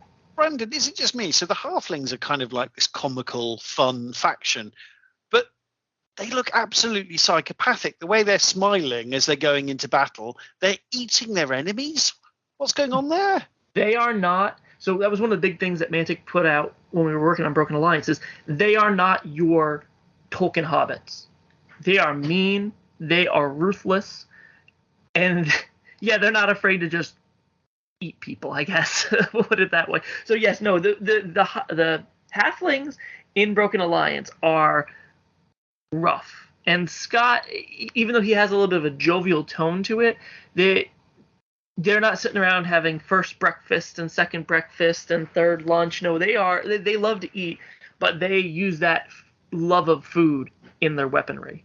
Is it sort of the Riffforge orcs invade and think, oh, this is, look at them, they're tiny, this isn't going to be an easy victory, and then just, we've got to get out of here, these guys are psychos, and then they get trapped in the town, and oh my goodness. Oh yeah, you'll see, like with the models Mantic put out with the Arles and the airships and everything, like they might be small, but they're mighty. Fantastic. Brandon, thank you so much for joining us today. I really appreciate you taking the time. Has anyone got any final questions or anything to touch on before we let Brandon go and enjoy his extremely busy day? I have two quick things for you, Brandon. So number one, is there a release schedule? Do you know kind of roughly anything this year? This year will definitely be Ascent to the Goblin King. I'm in the final draft of that. Ben Stoddard's dwarf novel and Mike Rossi's dwarf novel, which are called Pride of the King is Ben's first of, I think that's also going to be a trilogy, and Honor's Price, Mike Rossi's dwarf novel. They will have interlinks to each other. If the schedule permits it and we have time and there isn't anything Mantic wants to overlay into it after that, I am hoping and praying that we'll finally have Claws on the Plane out after those two novels. That's been in the pipeline for years. James Dunbar's been very patient, hoping that it's going to be this year. Is Claws of the Plane done? I mean, is it ready to go, all edited? No? Okay. It's a type of thing where it comes up on my schedule to start editing, and I've actually gotten a portion of the way through it, and Mantic says, no, we need this novel out first because this is the idea we had, so we need this first, and that's what the dwarf novels were. To tie in with the campaign with the dwarves, they wanted that to be out then, but it just wasn't feasible for time. So this was as soon as we were able to get the dwarf novels out. So any standalone, now when I contract authors, I have to kind of say with the caveat of we will love to publish your standalone novel, but Mantic gets first dibs, and if they say we need to push this novel first, we have to push your novel back. Fortunately, that's just how it goes when you're working with a parent company. And as you get a new author, it's going to be so difficult to predict when that is finished, right? The work is done. Yeah. So, like I said, like the latest we have 1, 2, 3, 4, 5, 6, 7, 8, 9, 10, 11, 12, 13. We've got about 14 books on the pub schedule right now, and they're kind of with TBA dates because of the fact that these guys have, like, Riley Nadeau. He was the last one to actually contact me. He's got a great idea. Mike McCready, he's also got a great idea. These guys are books that we have contracted. Riley Nadeau's book is called Kindred Adrift. Mike McCready's book is called Bastion. And then, some of the other, like Mark Barber's fourth book in his series, and then Ben Stoddard's second and third dwarf books. These are books that are great, and the authors are great, but we just don't know when it's going to be coming out just because of the pub schedule always changing. It's just the new life for a publisher right now with COVID. Hopefully, and I keep saying this every year, but hopefully next year we'll start to see things get a little bit back to normal. But I can't see the publishing industry getting back to normal this year at all. It's just the way things are gone. Oh, that's crazy. Well, the other idea I had for you that I'll pitch is, with Ambush out, maybe we can get some short little novellas. Maybe those would be faster to pump out, for an ambush size novel. I wonder if Mantic could even put them in the ambush boxes. So there was talk about tying a novel in with a box, but there's a lot of there's a lot of behind the scenes stuff that doesn't allow it to correlate properly. Like originally, Mark Langworthy's novel was supposed to, Infamy and Shadows was supposed to launch with the Kickstarter for the RPG, and it was going to be included in the RPG to anybody who kickstarted that goal. But the way it worked was kind of finicky, where he would have to pay for copies of that novel for anybody who hit that Kickstarter tier, and then it could release as an individual novel. And we had talked about including a novel in one of the Mantic boxes, but it just gets a lot of it comes down to who's going to pay the cost for inclusion, for printing. There's a lot of like nitpicky behind the scenes technical things that it's tough to try to work out. Is it a possibility? Yeah, definitely. We could potentially do it, but it all comes down to how soon would we need it? How quickly is the turnaround time? It's possible, but improbable. We're getting a very, very quick glance under the curtain there, and oh god, sounds like you get a lot of headaches. And also the other thing is, don't forget, and this is the thing I have to keep reminding people, we're a very small publishing team. It's my dad, me, and a few other people who help out freelance. That's it. Like, we're not one of these big companies like any other publishing company. We're two people with the love and passion for wargaming and bringing back to the community what they put out. You guys in the community are the real heroes, and we just try to put out what works for you guys. So it's a tough thing, but we love doing it, and we love doing what we do. There you go. My final thing is I'll get you Alex Koos's email address. You can have him write an Infinity novel for you. So he's I've seen he's liked some of the posts we've made, so I know he sees us. So he can he can reach out to me. I've got openings for that. There you go. I'll bug him. But that'd be great. Of course, Rob will want him to do edit an episode before he probably writes a novel. But we'll see how that goes. But very good, very good. Oh, I have more questions, Brandon, but we'll just have to bring you back on the show. So. Oh, that, and you and I talk, so you can always reach out to me. So. Thank you so much for joining us. It's really been a pleasure, and yeah, hopefully we can get an update in 6 months or so, and see how we're progressing, and hopefully we'll have some reviews of some of these books. Definitely, I'd love to. It was a pleasure being on here, guys. Thanks, I really appreciate it. Anytime you want to have me on, I'd love to talk. Thanks for joining us. We really appreciate it. Oh, there we go, guys. We're only an hour and a half in, so as always, we're pushed for time. So I suppose, a lot of really interesting topics there. That was really interesting, and I think I've got a bit more of an appreciation of just how complicated these things are. Right? We just caught a glimpse, but there's a lot to that. Trent, have you got anything you want to throw into that? No, not right now. It was very interesting, kind of getting to see into everything. Really, really cool. Nice, cool, super. So I think we can move on to Mantic news. Yeah. What about I escape for 10-15 minutes because the dog is kind of whining now. But you can start without me. I'm sure you can do. You can do on your own. And then write in the chat, buddy. I'm not editing this out. All right. Yeah, I'll be back very quickly, and just go ahead and I'll catch up when I come back. All right. There you go. All right, Chris. Yeah. So let's have a look. So the companion app beta period is over. But I've got to say, in my opinion, it's all looking really good. I'm really enjoying using the companion app, so that's really good. There's been the new Deadzone starter box, which I think is out. I think the terrain is the same, but it's with Asterians and Plague. And obviously there was that short story that was really, really good. I encourage everyone to have a read through. So now in the notes, there's loads of comments from Clem, but there we go. The Forge Fathers have got new beta rules out, so that's really, really, really interesting. It seems like they've kind of made tweaked for Firefight and for Deadzone some of the rules, and they all sound super, super interesting.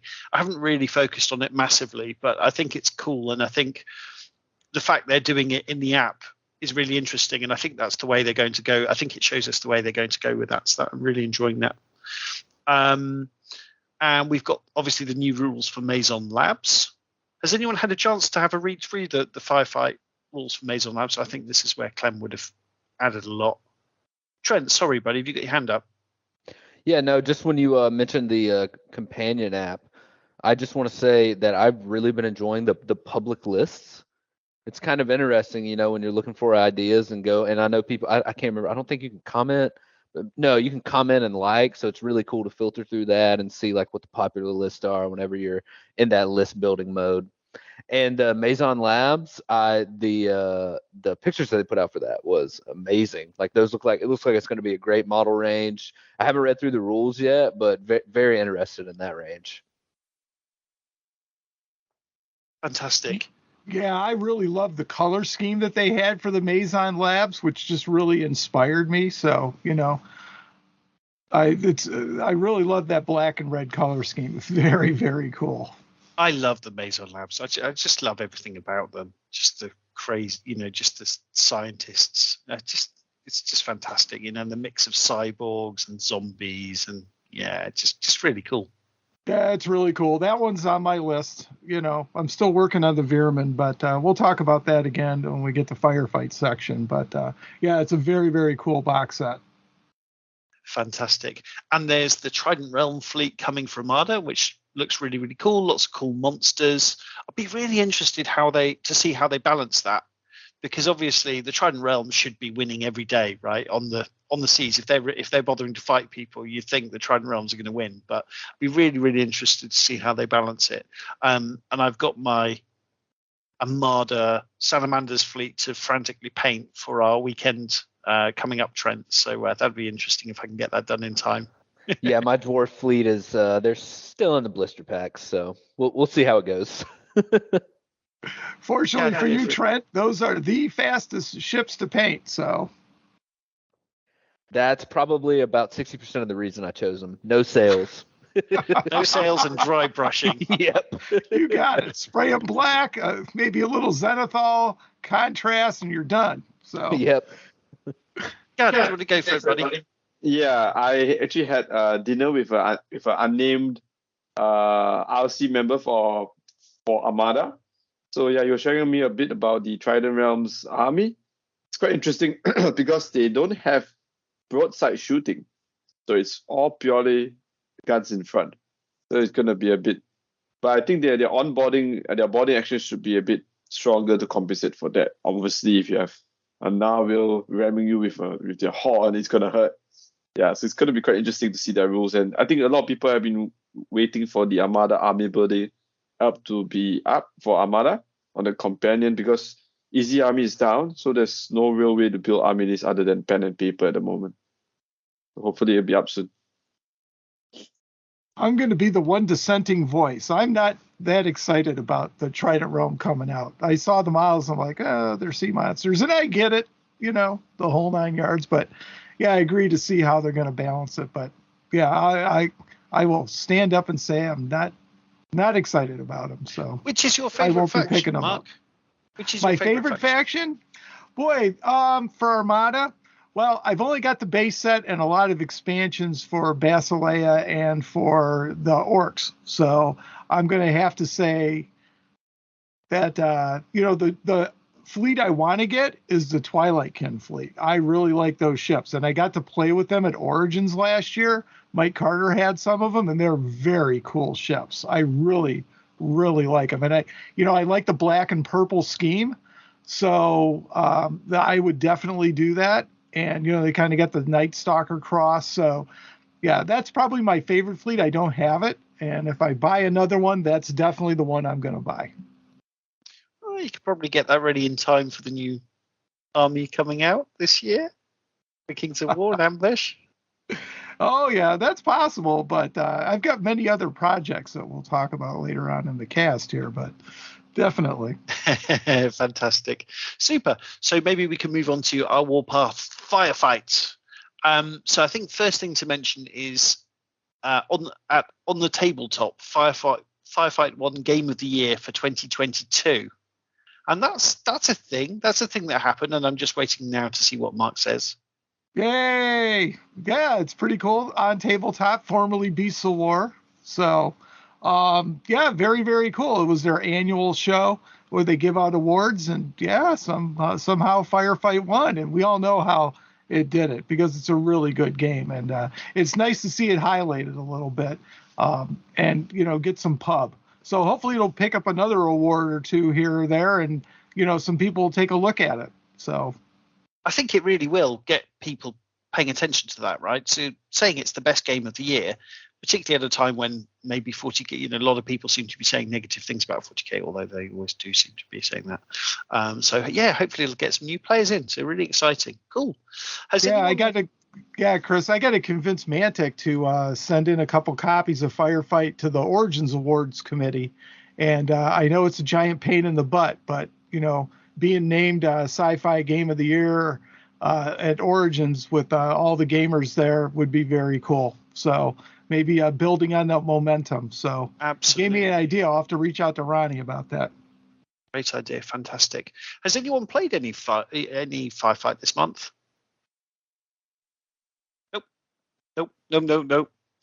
My big thing is playing with my list for Adepticon. So I appreciate the list you sent me, Chris, but I'm not going to be able to get those models in time, I think. So I'm going to have to jiggle my big box of Forge Fathers that I have here, and we're going to have to come up with a list. So no worries, buddy. If you need some more help, let me know. Oh, sorry, definitely.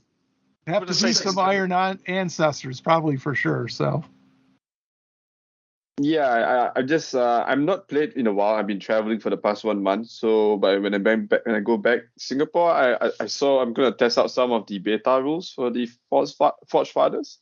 It's quite interesting. The Iron Ancestor, the Drakai PC, and also the Hammer Fist. They all got pretty good upgrades. So I'm gonna be looking forward to trying that. I think the beta testing was a bit maybe unannounced. A lot of people were not aware that they were doing it live via the companion, but I think it works well. There's a bracket that says beta, so if you want to use it for official games, just don't choose that unit. But for fun games, for testing, I think it works out quite well.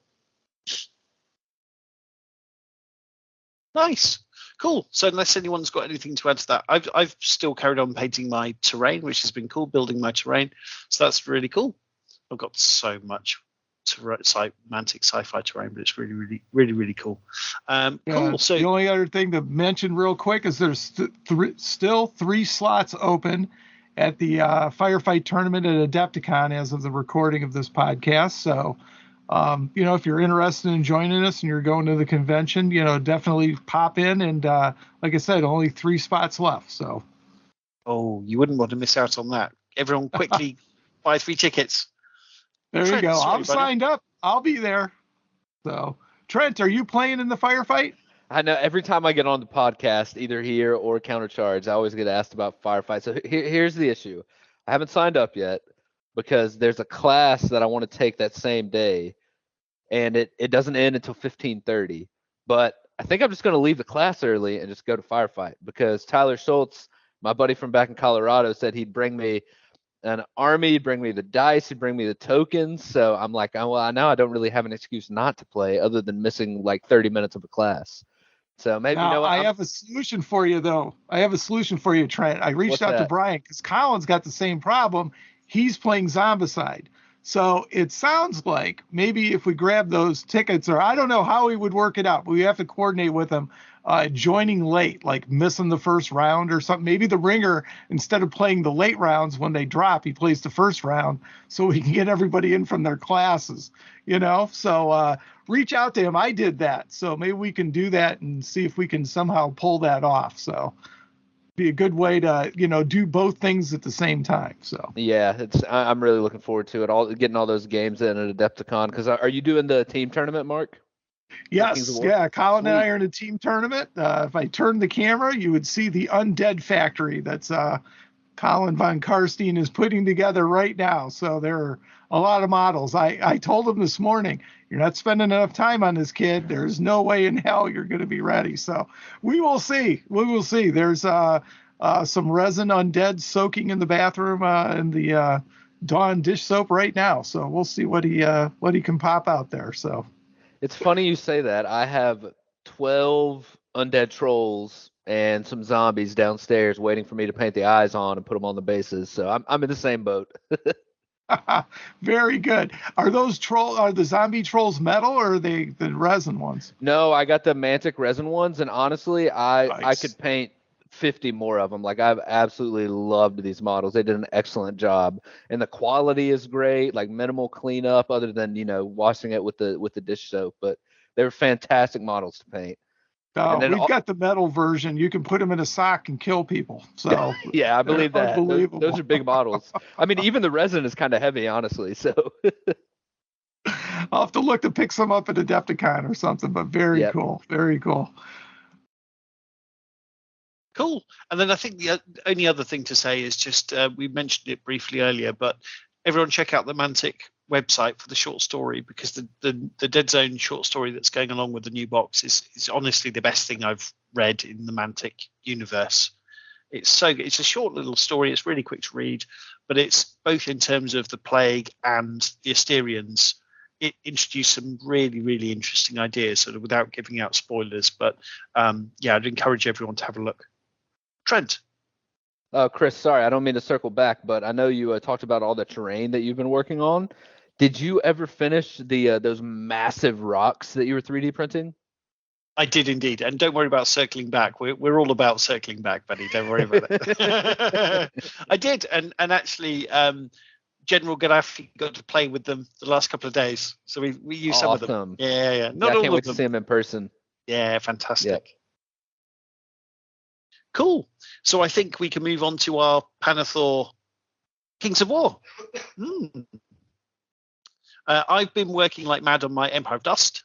I just about got ready. I haven't actually done the sealed them or anything like that, but I pretty much finished my Empire of Dust in time for Gad to visit this weekend. So that was an exciting finish. So he was on the train and I was still painting models. So many undead horses. But that was really cool, and it's fun little project. They're not quite finished, but I had the army on the table. They look pretty good. Trent, you've been working on, or at least I believe you've been working on your undead, right? Yes, and I finished. So I kind of do it in batches because I'm working on about 7,500 points. It's a very ambitious project. I'm starting to get a little burnt out, but every time I start a new batch of models, I'm like, okay, yeah, this is going to be worth it. But this week I've been working on the zombie trolls, and then I have two corpse carts. They're not the GW corpse carts. I found some resin models that I really like, and I'm using them for unit fillers for my zombie legions. But everything turned out really well. Just waiting for a quick base coat, and then the army painter, where you dip it in there. What is it? The quick shade, strong tone, whatever it is, works wonders on undead. And then if you have any mistakes, you just put a little blood over it, and it's fine. It kind of fits the theme. But I actually just played today my first game with him. There was a group met up at Sebastian's and his Kings of War group, and we got 3 ambush games in like 4 hours. I lost 2 completely, but then I tabled somebody on the 3rd game. So I'm like, okay, I'm getting the undead wheels turning again because I've been playing Forces of Nature for the last year, but it was a lot of fun. Oh, congratulations, buddy. Fantastic. It's so great to be able to get 3 games done in such a short space of time, isn't it? Fantastic. Yeah. Mark, what have you been working on? Oh, currently on the table, I'm working on an Abyssal ambush army right now. So I've got some lower Abyssal flame bearers there, and I've got the succubi, an Abyssal champion, and a Freet.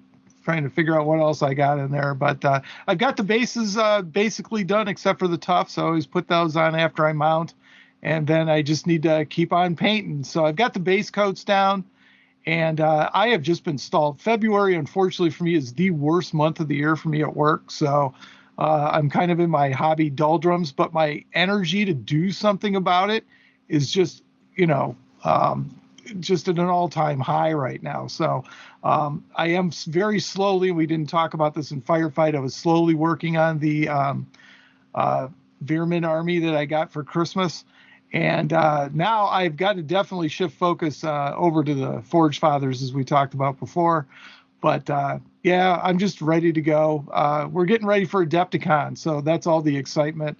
And I was just thinking today that I need to start another army, and I had to stop myself. So, I've always picture all these things, and they're going to be easier to do. But I did pick up the ambush box for the goblins, and boy, I'll tell you, the new chariots and stuff are really cool, along with the new mincer. So very, very cool. So I think goblins are going to be next after the abyssals. I'm going to put a goblin army together. So that's where the wheels are turning. And I got to say, in the ambush box, I really like that they give you the multi-base.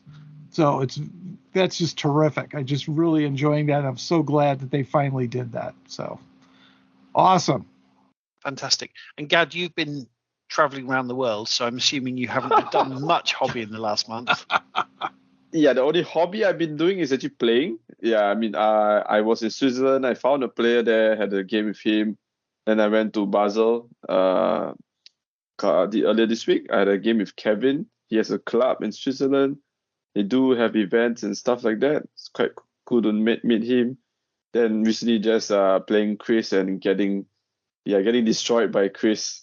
His EOD army is quite something. Yeah, I mean, it's been fun playing with Chris. So, but when I'm back next week to Singapore, I'm gonna start preparing my army for Clash UK this year. So me and hopefully Paige will go, and for some reason both of us have chosen Horde armies. He's chosen Goblins. I've chosen Halflings. So lots of assembling and painting to do, preparing for Clash. So yeah, Mark, I heard that you're coming to Clash UK this year. Yeah, looking forward to seeing you. There you go. Yes, we're going to let the cat out of the bag here. The Mantic Universe podcast. Yes, I am going to Clash of King UK. I have my airline ticket already done. I've already booked the hotel, and we're coming in. So I think I'm leaving Cleveland Wednesday night, flying all through the evening, and landing on Thursday. So I'm flying through Dublin, and then I'm going to puddle jump into Birmingham, and then somehow make my way to Nottingham. We're still working on getting that worked out. Chris and Clem, I think you guys are flying into Manchester, right? So. Yep, that's right. And Mark, I've officially challenged you in the first round. Oh, there you go. All right, there you go. Challenge accepted. So. So you want a submarine, Chris, right? There you go. You're not supposed to challenge down, Chris. As you know, my submarine does not have a bottom. Trent, go for it, buddy. Mark, you're going to be the Clash this September. You're going to be there? I will be there. You're coming in with Chris and Clem, right? Yep. I will be there. It'll be great seeing you. We'll see you in two different sides of the world. That'll be awesome. Oh man, that's awesome. Adepticon and then it'll be a good year. It'll be a good year. Oh so yeah, exciting. I've been talking to Steve. I think they have 108 tickets sold so far. We got a cap of I think of 150. So sales have slowed down a bit. I think I was ticket 104 or something like that. So, but somewhere in the early hundreds. So, but I'm glad you said that, because the one thing I've not bought yet is actually my Clash ticket, because I was like, that's right, I'll buy it next month because it's been a very expensive month. But yes. Yeah. And newsflash, if you want the XL goodie bag, they are almost sold out. I hear. Okay. Steve put that out on his latest update. So on his YouTube channel. So. Death by Dragons. So yeah, check that out. But yeah, you mentioned the XL goodie bags are almost gone. So let me double check that. But I think I bought my ticket in a goodie bag, but I need to double check. The shame would be if you guys fly into Manchester and there's no tickets. So, but yeah, we can go and play AOS at Warhammer World or something. Well, going to Warhammer World is definitely on my to-do list when we go. So just let me know when we're going. So. Yeah, we have some eggs out of the fridge to get ready for Warhammer World.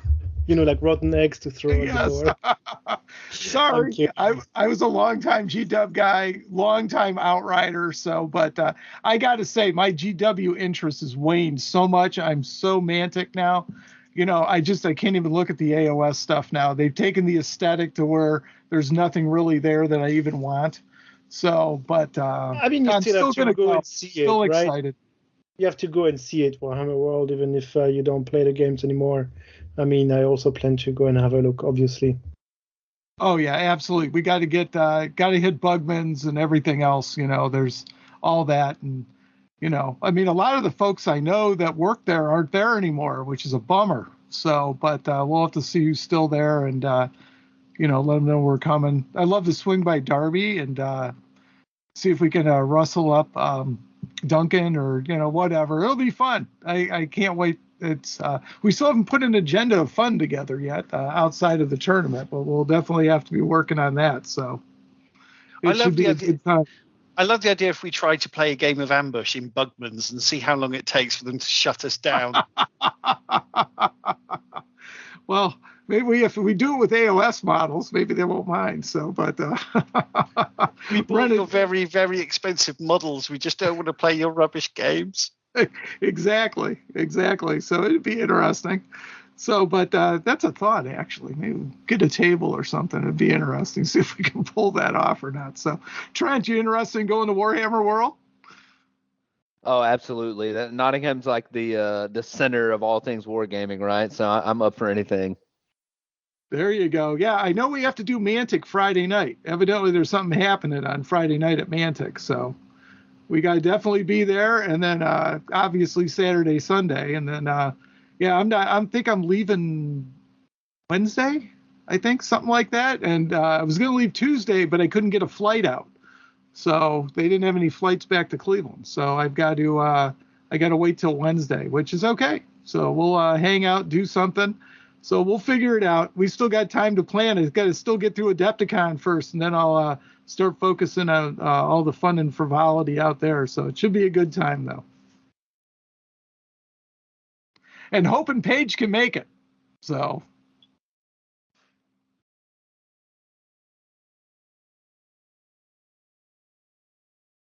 So, Chris, now that you're done with your EOD, basically, what's your next army? Like, which one do you not already have?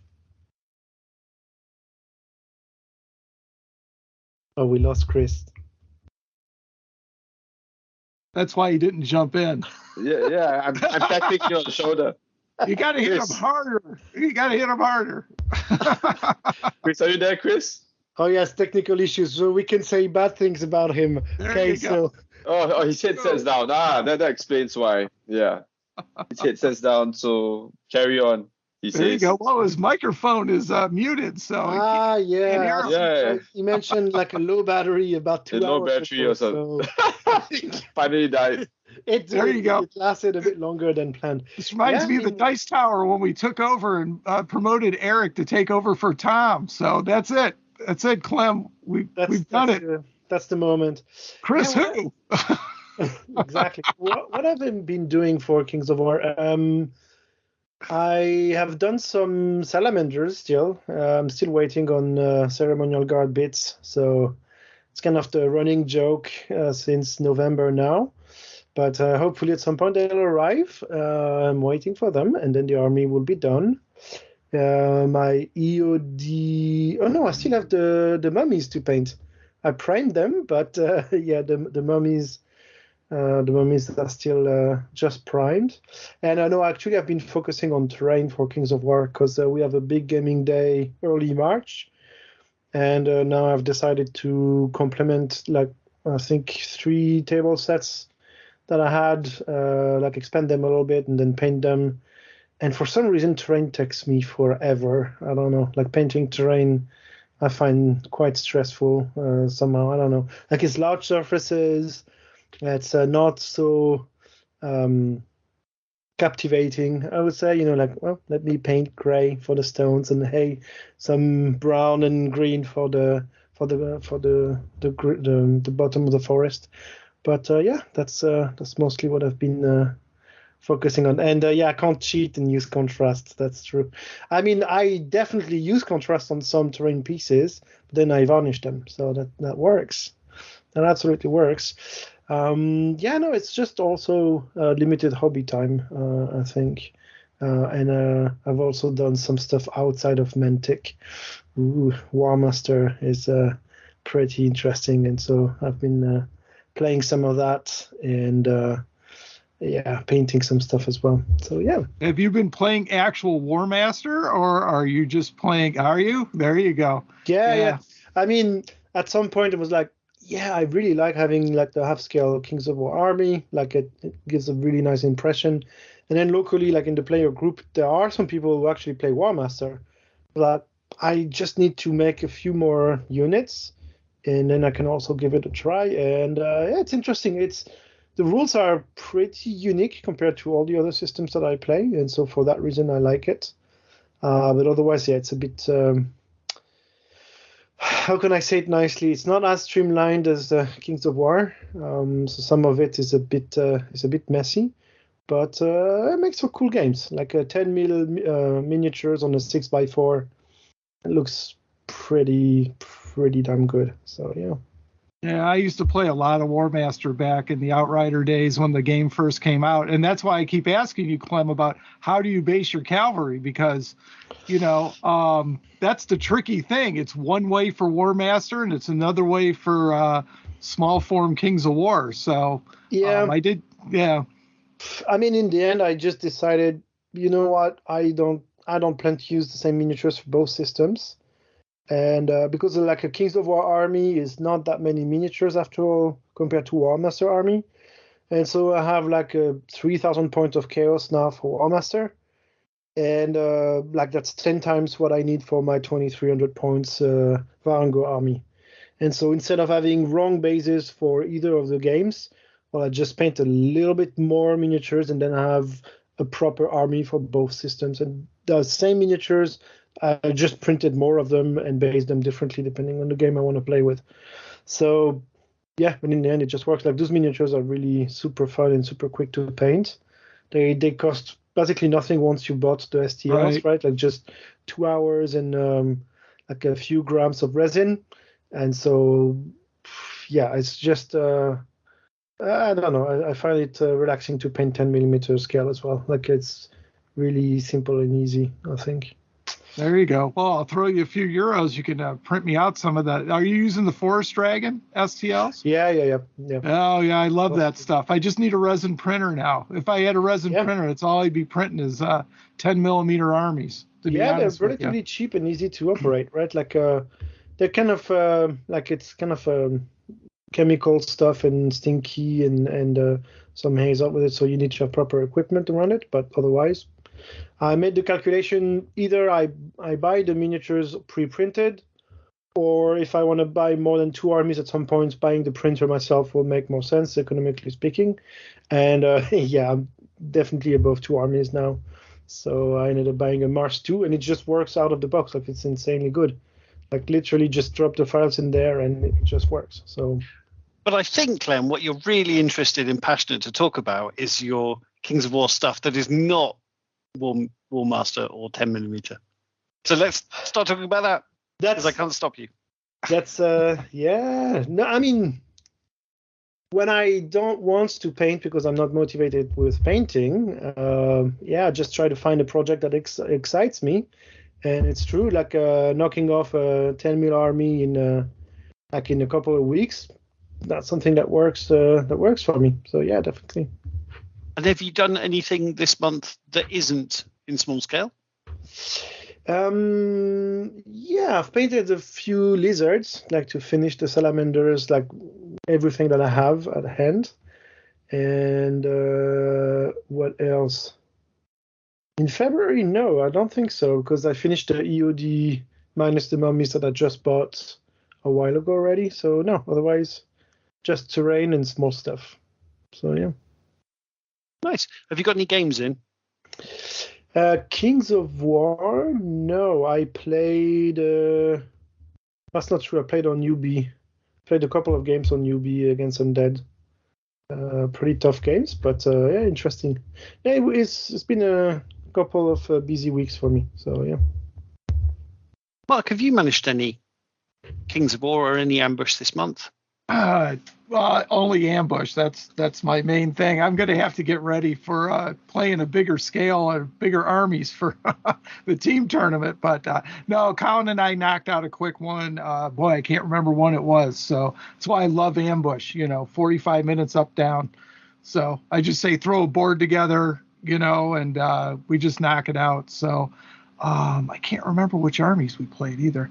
I think I had my ogres because I think I'm going to be rebasing my ogres for Adepticon. So I think that's what I'm going to be doing. I think that's the army I'm going to match up with as undead. So yet to be determined, but that's what I think I'm going to do. So is the existing basing just looking a bit tired and you just fancy changing it up, or have you got a new idea? Or no, because they're really a first edition army with the individual bases. So, and I've come up with kind of like a universal basing scheme that I'm trying to use so we can mix and match armies, if you play with allies. Okay. But we usually don't. But I've kind of come up with this basing scheme, and I got it from a conversation I had with Mike Carter at Origins last year when we were hanging out. And I was looking at the bases on his Kings of War armies. And so I said, oh, okay, maybe if I standardize that would be better. I just don't like the flock. That's what I was doing. And so we came up with this. It's a couple extra steps, but, it's basically wood glue, then sand, then, paint that, dry brush that, and then put some flock on here and there. And then after I mount the models, put on some tufts. And, I think they look all right. I mean, they're not going to win me any awards anywhere, but, that standard basing scheme could then move forward. So we're trying to do that with all the armies now. We kind of decided to do that. So, but I like playing those quick little 500-point games, and I'm sorry, I'll keep playing them. So, but I like them a lot. We just play them on the 3x3 and, 6-inch deployment zones, and off you go. So, always a good time. Fantastic. And Trent, did you play any? So you mentioned obviously you were playing some Ambush. Did you play any full-size Kings of War? Yeah, it was I think about 2 weeks ago maybe. I played with Bjorn here, and he's right outside of Mannheim, and he is a very good player. Right, he's started playing fantasy. He's been playing Kings of War since first edition. And we were playing 1995 because we were playing in the evening. I think it was Thursday evening after work. So it's kind of nice to play 1995 and, get it over in 2.5 hours maybe. But so I've been using my Forces of Nature while I've been working on my Undead. And initially when I made Forces of Nature about a year ago now, it was actually before the KCGT last year, I built it 2300. So I didn't have Ambush in mind. So, I had my hordes all in one. It wasn't 2 regiments. So it kind of limited me on options. But it's still competitive, but it's 10 drops, 19 unit strength. And I get to Byrne's house and he hands me his army list and I see Kingdoms of Men. I'm like, oh, Kingdoms of Men, whatever. This guy, this is 1995, right? 16 drops, 30 unit strength in a 1995 game. But we ended up tying. It was a very good game. It was fun. But I just seeing that 30 unit strength and that low points, I was like, oh my God, there is no way I'm going to pull this out. But yeah, we had fun. And then I had the 3 games of Ambush today. And we were actually talking about using the clock just because we kind of had a specific time period, like, hey, we need to leave because it's Sunday evening. And we started with 30 minutes. And honestly, nobody ever went below 10 minutes. Like, the games are just so quick and you never feel rushed or anything like that. I think Ambush is my preferred way to play now. Honestly, it's so much fun. I do like a big game every now and then, like 2,500 points, but Ambush is just so nice. Or 75. How many points of Undead are you making? 7,000? Yeah, about 7,500. That's like one or the other. No, he's going to play 10 games of Ambush all at the same time, one table next to the other. Like those chess masters that play. Yeah, like the true masters. Yeah. Exactly. Fantastic. But yeah, I know what you mean, Trent, because the funny thing about Ambush is I don't feel like we're missing anything. I don't feel like we're losing out on anything going down to the smaller scale. It's still Kings of War. It's still really, really fun. Fantastic. But cool. Chris, tell us about you and Gad. Like, what games did you guys play? Was it just Kings of War? Let us know how it went. Yeah, so it was we played 2 games of Kings of War, 2,300 points.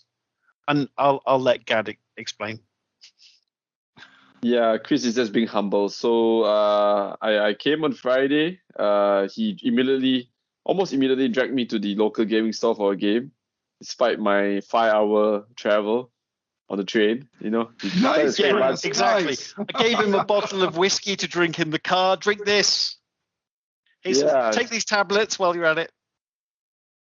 Yeah, so we had a 2,300 point. I was playing 3 dwarfs. It was the army that I packed almost at the last minute into my luggage, because I realized, hey, I can actually make a tournament one of the weekends. Since I'm coming to Chris' house, why not I bring my army? So it's a 3 dwarf army, 2,300 points. Not the most competitive list, but it's fun list that I like to run. There's just going through the list. It's two Brock regiments, one with sharpness, one with elite, one Brock troop. I have one ironclad horde, Earth elemental regiment. I have all the heroes. So I have Bannock Koam. He ended up being my MVP at Beachhead. I have Savory Agilax, the guy on the bear. And also I have, what was the other one? Kragoff, the upgraded Earth elemental. Yeah, plus Mastiff packs and all that. So, but the first game I was playing with Chris, which scenario were we playing? I can't remember, but yeah, he actually. We played 2 with the tokens. Actually, we rolled off and accidentally got killed and then rolled again. So it was either not Salt the Earth. I forget. It was one of the. We were playing Fool's Goal. Yeah, I think. That's it. Goal. That's it. Yeah. So the first game, Chris was telling me, I'm not very good at this game. It's my first time playing EOD, so I gave him a lot of tips, and I ended up getting tabled basically. It was still a fun game. Yeah, and I think he's either a Showbig die, Although Mode says that, but the Idol of Showbeck died in both games. I managed to get the Idol of Showbeck killed twice, and particularly in the second game, he should have died 3 or 4 times. At one point, I think he double won it. It was. Oh no! I think he rolled a 3. He had to roll a 4 twice, and didn't manage it. So it was at that point it felt like I was antagonising Mo. And also, to be fair, when he said he gave me some tips, all of my best ideas came from Gad. So he's saying I won. Yeah, I did technically. The records will show. I was very helpful, shall we say? Chris, you're breaking up a bit. Yeah, you were breaking up, but I think now it's okay. I gave him tips. I'm just helping him out. He wants to bring the army to Masters, and he wants to beat Mark. So he probably needs all the help he can get. So just give him a bit of tips. So we do have a few Paradise players back in Singapore. Actually, 2 of them. So I kind of know the army. So just give him some tips. It was fun. There was two guys playing X-Wing just beside us. So one of them had a Warhammer Fantasy army, so he seems interested to, he seems somewhat interested to try the game. And another guy had Rune Wars models. He was asking if he could use those models for the game. So I think it's a good idea for us to play in stores. Hopefully Chris can bribe someone to play with him. So it's good visibility for the game. I had fun. Maybe if you're not too tired, we're gonna have another game. I can't leave Germany having lost both my games to Chris. I need to beat him at least once. I'll take him seriously this time. Yeah, so we'll see how it goes, see how tired we are after this. But yeah, playing in the store is definitely like a key thing to like show the game, right? Like every single time that I've played in a store, people stop by and say, "Hey, what is this? It looks nice." And if they have some time, they will spend 5 or 10 minutes looking at the game and asking questions. And I've even given demos after that, like someone really interested in like, oh yeah, let's exchange contact information and then come back to it and play a demo game later. So yeah, it's a good thing. And then being beaten twice by Chris, it's quite a feat. I still have to get to that point, I think, but.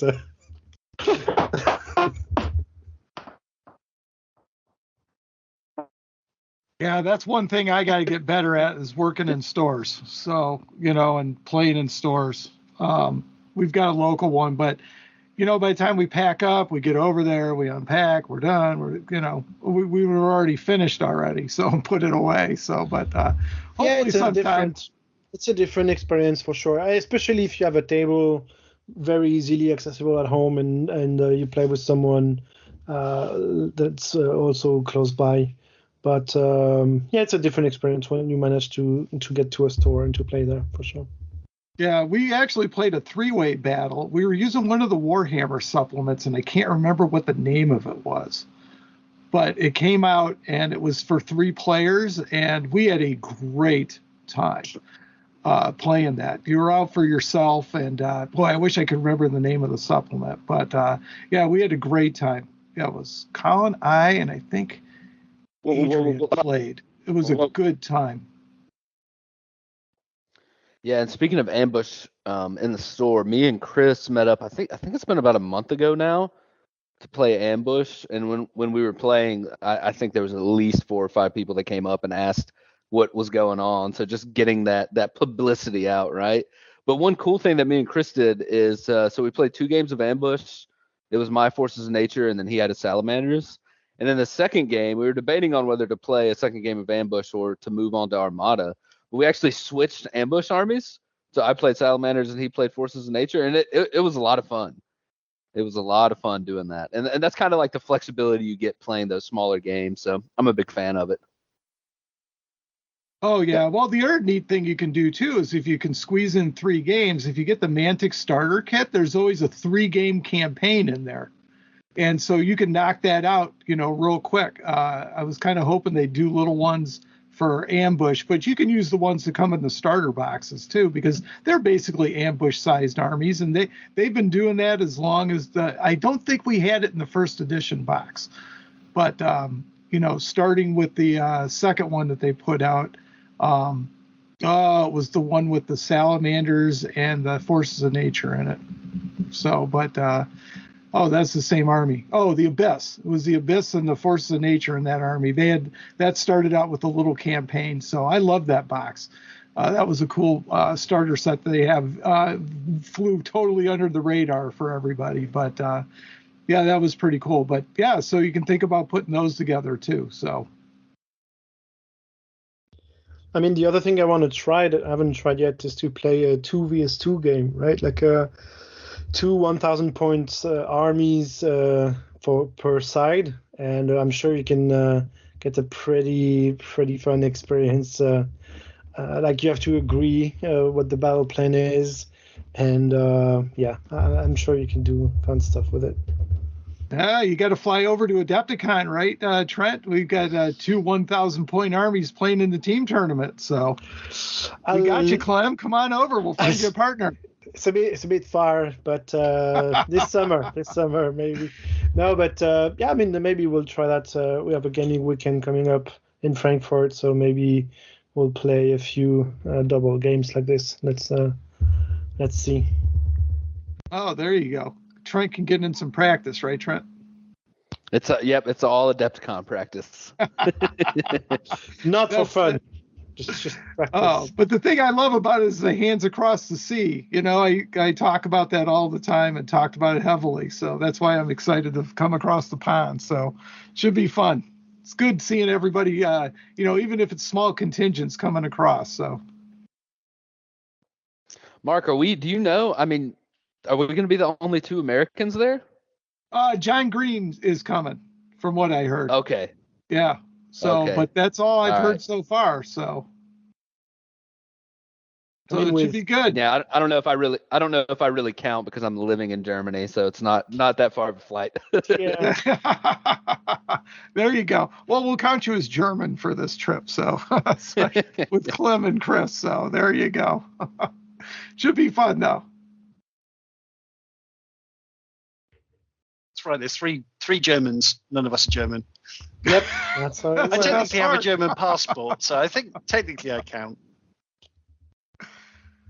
There you go. Well, I'm sure there's going to be a load of Spaniards coming, I'm going to guess, and I don't know what else is coming across, so it should be fun. I keep asking Steve if he can get a list of the players, or if he can at least get the geographics, so we'll see what happens. But there's still time. We still got time. But it's still exciting. We're going to get through Adepticon first. Then, like I said, it'll be on, so. And when is Adepticon again? It's end of March, early March? Yeah, end of March. So I think the 24th through the 27th, something like that. So Wednesday through Sunday. So. And so, Chris, what's your next project after EOD, right? Now you're done with them. Yeah, good question, buddy. So not quite finished with them, but the army's there. But yeah, it was a lot of fun. Gad's made some really good recommendations for how I can make the list a little bit stronger. But it was super, super fun. So it was playing against 3 dwarves. And there was me thinking, dwarves are slow. No worries. 3 dwarves are not slow. And it was kind of funny, actually, as a big Brockers fan myself, but the sci-fi variety. It was kind of fun to be fighting against Brockers. And, oh, boy, when those things charge you. And, some of them had elite and what's the other one? Yeah, the other rerolling. Vicious. Sharpness. Yep, Yeah. sharpness, vicious, elite, loads of attacks. That's fun. Yeah, those things were scary. But yeah, so next up is definitely getting some salamander ships done. And then I guess I'm probably going to get some stuff done for our weekend. So this coming weekend, Trent and Clem and our friend Manuel are actually coming over for the weekend. And we're going to be playing a bit of Armada, load of ambush, and maybe a big battle.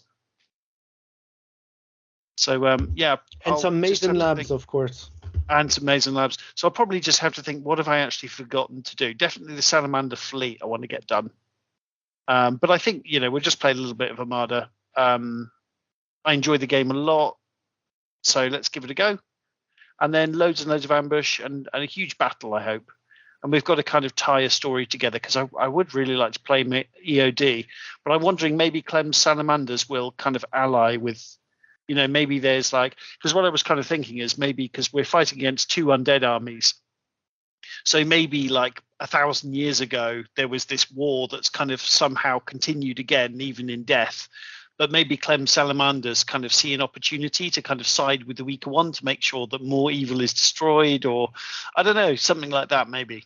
Yeah, I'm sure you can always have different shades of evil, right? You could also play EOD and there could be 3 types of undeads against only 1 salamanders, and salamanders end up being the bad guys of the story, they kind of with a weird twist or something.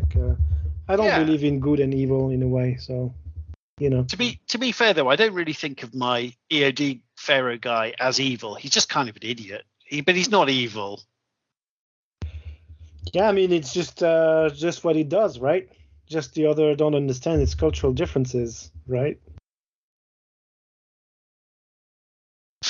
Absolutely, buddy. Super. Speaking of which, do we want to switch to Pannilore, or do you want to tell us about your EOD background, Chris?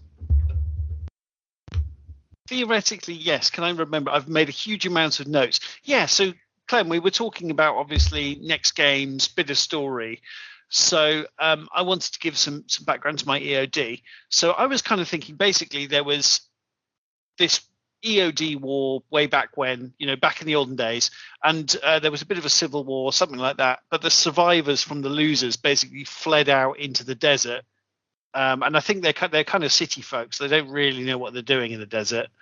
And they're kind of they managed to survive pretty luckily. And they come across an oasis.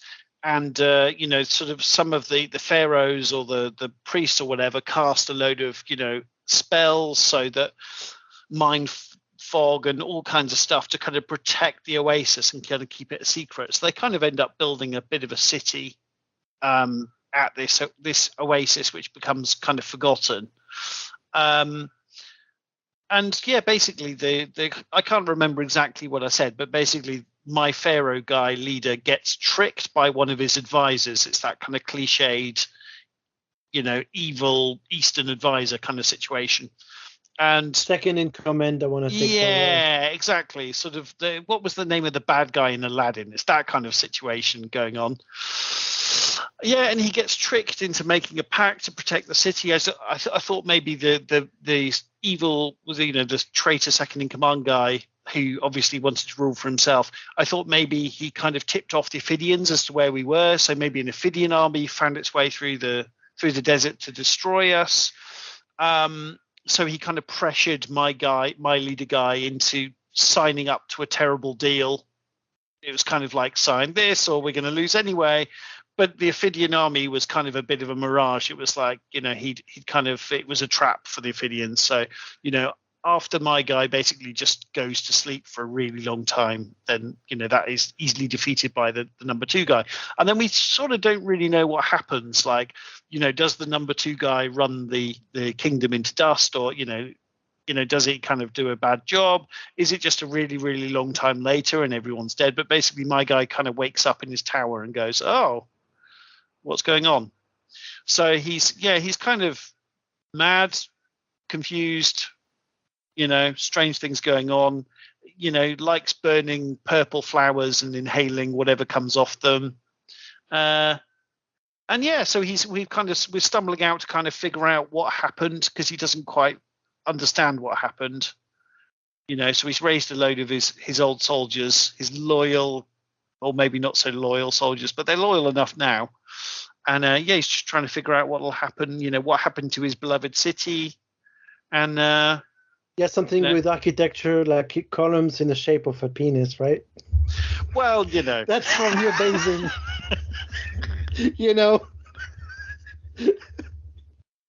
But go on with your story. Sorry. You waited a very long. No, that's pretty much it. You waited a very long time to mention that.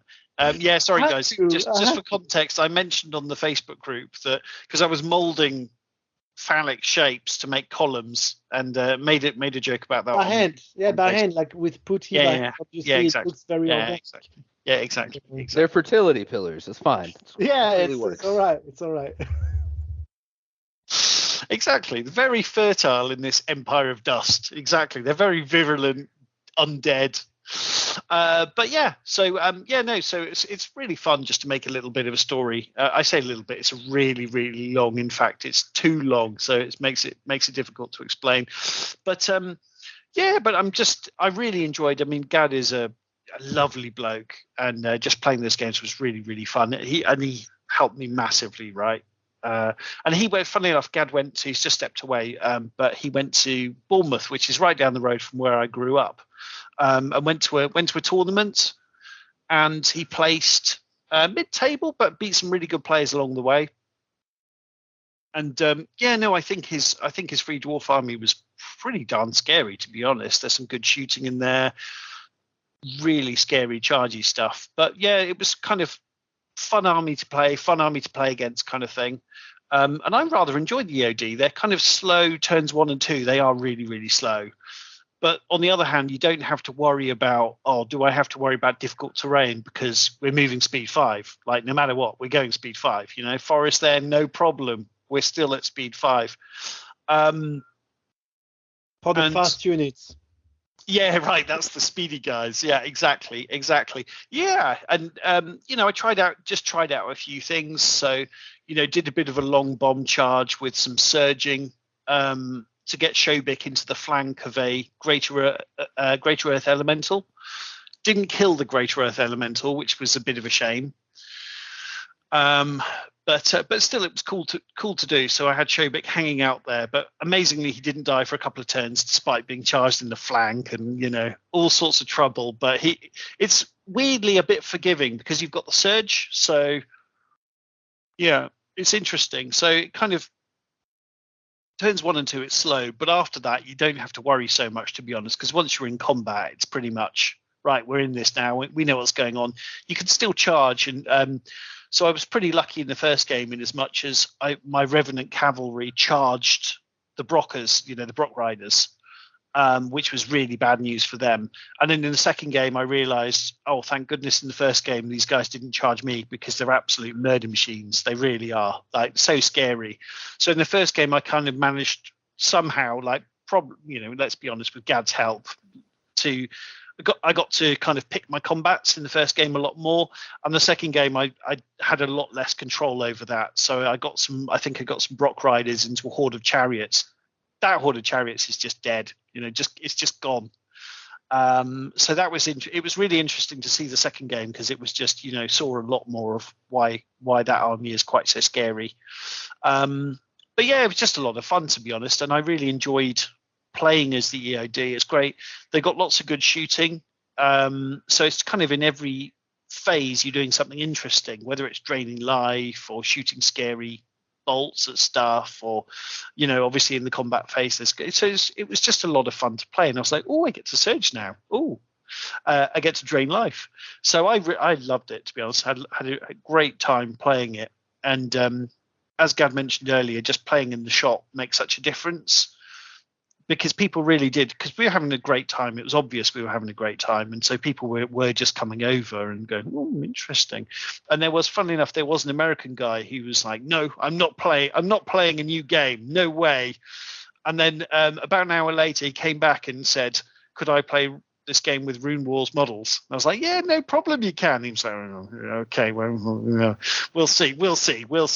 But yeah, it was just, and when you double wands, it's just, hilarious and terrible at the same time. And it was just great fun. Yeah. And it's, again, you guys were saying, how nice it is, hands across the ocean and all that kind of thing. And, Gad's from Singapore, and he's come just because of this, crazy little game with little models. He's come and visited for the weekend, and we, have had the most wonderful time. So, yeah, it's interesting, isn't it? Just how the silly little game causes so much enjoyment and fun and meeting new people, and yeah, it's wonderful. Yeah. I've forgotten what the question was. What was the question? I forgot what the question was. Yeah. No one asked me a question. The last question is, now that the EOD challenge is about over, what's the next thing you want to work on? Oh yeah, I think I mentioned it. Salamander ships, definitely. Yeah, but that's going to be next Tuesday, right? Like I'm saying, in the next couple of months, because I know you. So next Tuesday you're going to do the whole Salamander fleet. Next Wednesday you're going to do the next whatever. What's the next full-scale Kings of War army? I've got a bit more time on my hands this coming week, as time knows. Yeah, I that's actually a really great question, buddy. I think it's definitely going to be something, just digging out something from the closet of opportunity and so not Kingdom of Men. Not Kingdom of Men, no. I tell you what, I've got a ton of Asteria models I'd like to do, like Kalishis and all the rest of it. So yeah, probably some Firefight stuff, I imagine. And also, I really want to have a look. Haven't really had a look at the Maison Labs army list for Firefight, and I've definitely got the models to do that. So I probably want to have a bit more of a serious look at that and see what I can do. Have you, Clem? Did you have a look at the rules, like the army rules and that kind of thing? Any first impressions? Yeah, a little bit. The first impression is I liked what I saw, because again, I haven't played at all with these rules, so it's very just from the first reading of it. They seem to have good punchy options, which obviously fits my playstyle, and still some nice shooting from GCPS. So I think that's going to be an interesting thing. And as we mentioned also quite a few times, from a narrative perspective, I think Maison Labs are just great, because they're right at the core of what's interesting, I think, in the Warpath universe.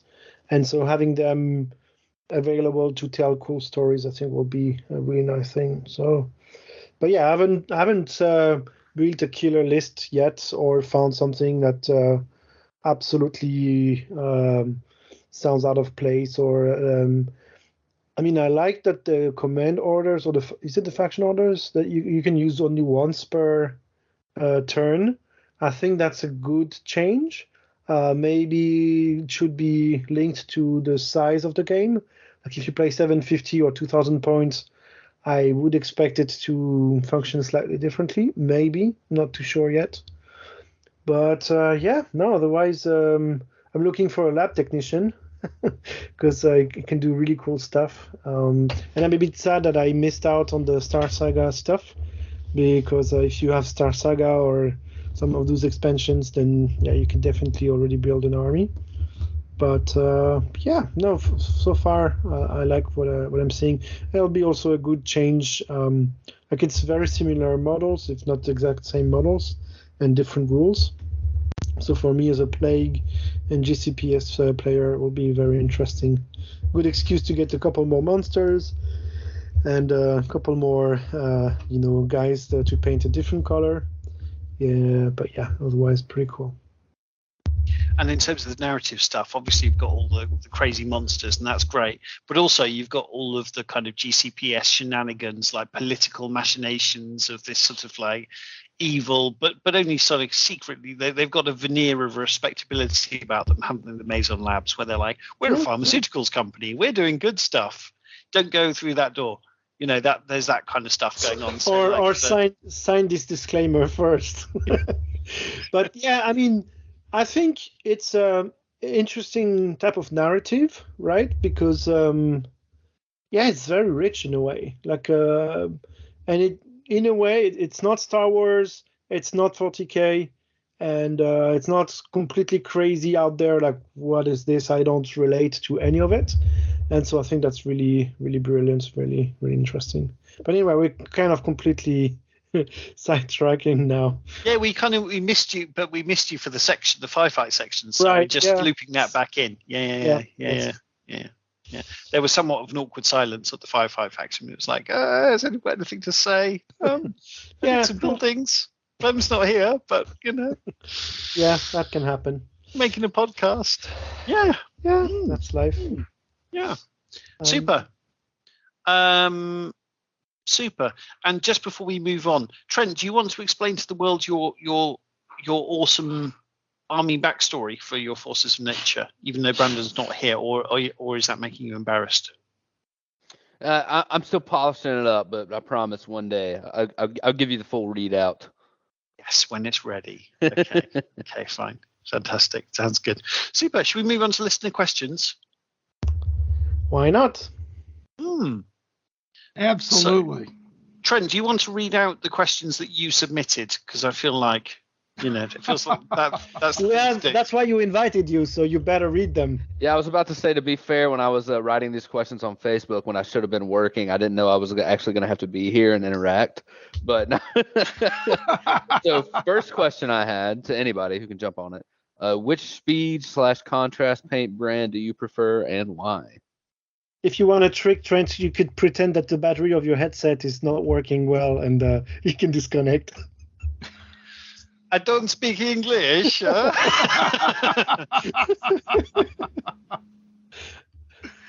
I mean, I can jump in and answer the question. So initially, I wasn't really seduced by the contrast paint motto, like the thing, because I found it very scary, right? Like, it's just one application, and what if you're kind of sloppy with what you're doing?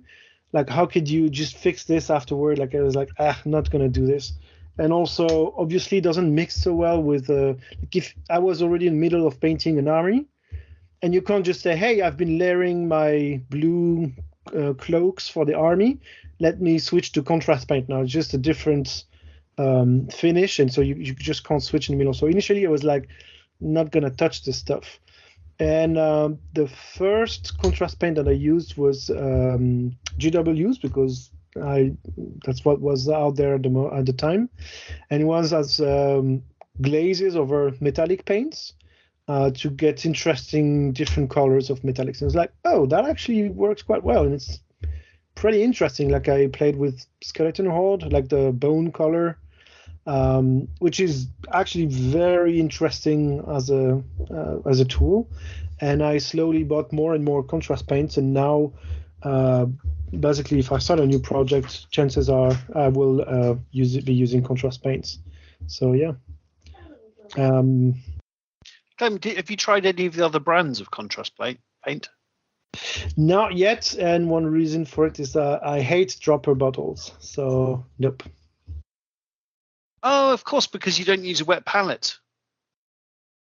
Oh, don't put contrast paint on a wet palette. That's a bad idea. So maybe a hard palette's fine, but I'll jump in and say that I'm kind of the same as Clem a little bit. I started off with the contrast paints, and I just kept buying more and more and more of them, and they've worked fine. I have picked up some of the Army Painter to check it out, particularly for the orc skin. That's the one that I have, or goblin skin. That's the one I'm really struggling with, trying to find a good color for. So I was going through and trying various ones in there. They also say the hardened leather from the Army Painter range of speed paints is really good. And I think it's pretty good. I used it on my EOD ambush force, actually. So all the leather is that hardened leather from Army Painter. So, but if you are going to use the dropper bottle, definitely use it on a harder surface. I actually use Pringles potato chip lids. So, free pallets with every stack of chips. So it's a good excuse to yes. But don't understand. I don't buy the chips because I like them to eat them. It's just for the box, of course. I need another 4 pallets this week. So, but the other neat thing about those is they're very flexible plastic. So if you get the paint stuck on it, you just flex it and it just peels right off. It's great. So I've got a stack of them here at the house. So sorry, Gad, did you want to jump in, buddy? Yeah, just to share, I've been using contrast paints for most of my painting. I bought a lot of colors. It's just contrast paints. It's a hit and miss. Some colors are definitely better than others. I think the snakebite leather ones, the leather ones are really good. Wildwood leather ones, the brown ones are good. I'm interested to try. I tried a bit of speed paints. I think the reactivation can be both a pro and a con. If you're doing blending, reactivation can be a good thing. But I'm more interested to try the Velo Express color. I think that's the latest range of speed or contrast paints out there. And unlike Clem, I love dropper bottles. I've spilled so many contrast paint bottles. GW actually sells a pot holder to ensure that you don't spill your pots. Yeah, so they actually sell one, Gad. So it's got the one with three pots. Yeah. It's not that expensive, so you can grab one of those. Nah, I'm not gonna grab one because it's just if you spill a normal paint pot, it doesn't flow so quickly. You can rescue it. But contrast paint, once it's spilled, that's game over, and it's a pain to get off. So yeah, I love dropper bottles. So I'm looking forward to trying the new contrast paints. As Clem said, I think it's always good to start a new project with new paints. If you're midway through your current army project, it's quite difficult to add on. So yeah, I think it's a godsend for me. I'm a pretty basic painter. I always have the 3 feet fantastic motto. As long as it looks decent, people can tell what it is. Tell myself I paint armies, not models. At least that's what I tell myself. So far it's not working so well, but hopefully tournaments are the ones that really motivate me to paint. Funnily enough, actually, when Gad and I were playing in the shop, one guy sort of said, I think he was obviously trying to be comical. He said he was standing about 10 feet away, and he says, "Oh, guys, the armies look good from here." And he was like, "Yeah, thanks, buddy. That's the aim."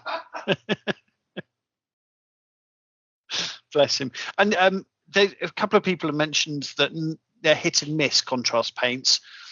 Are there any obvious misses that people should avoid? Blues. Most of the blues that I've tried are shit.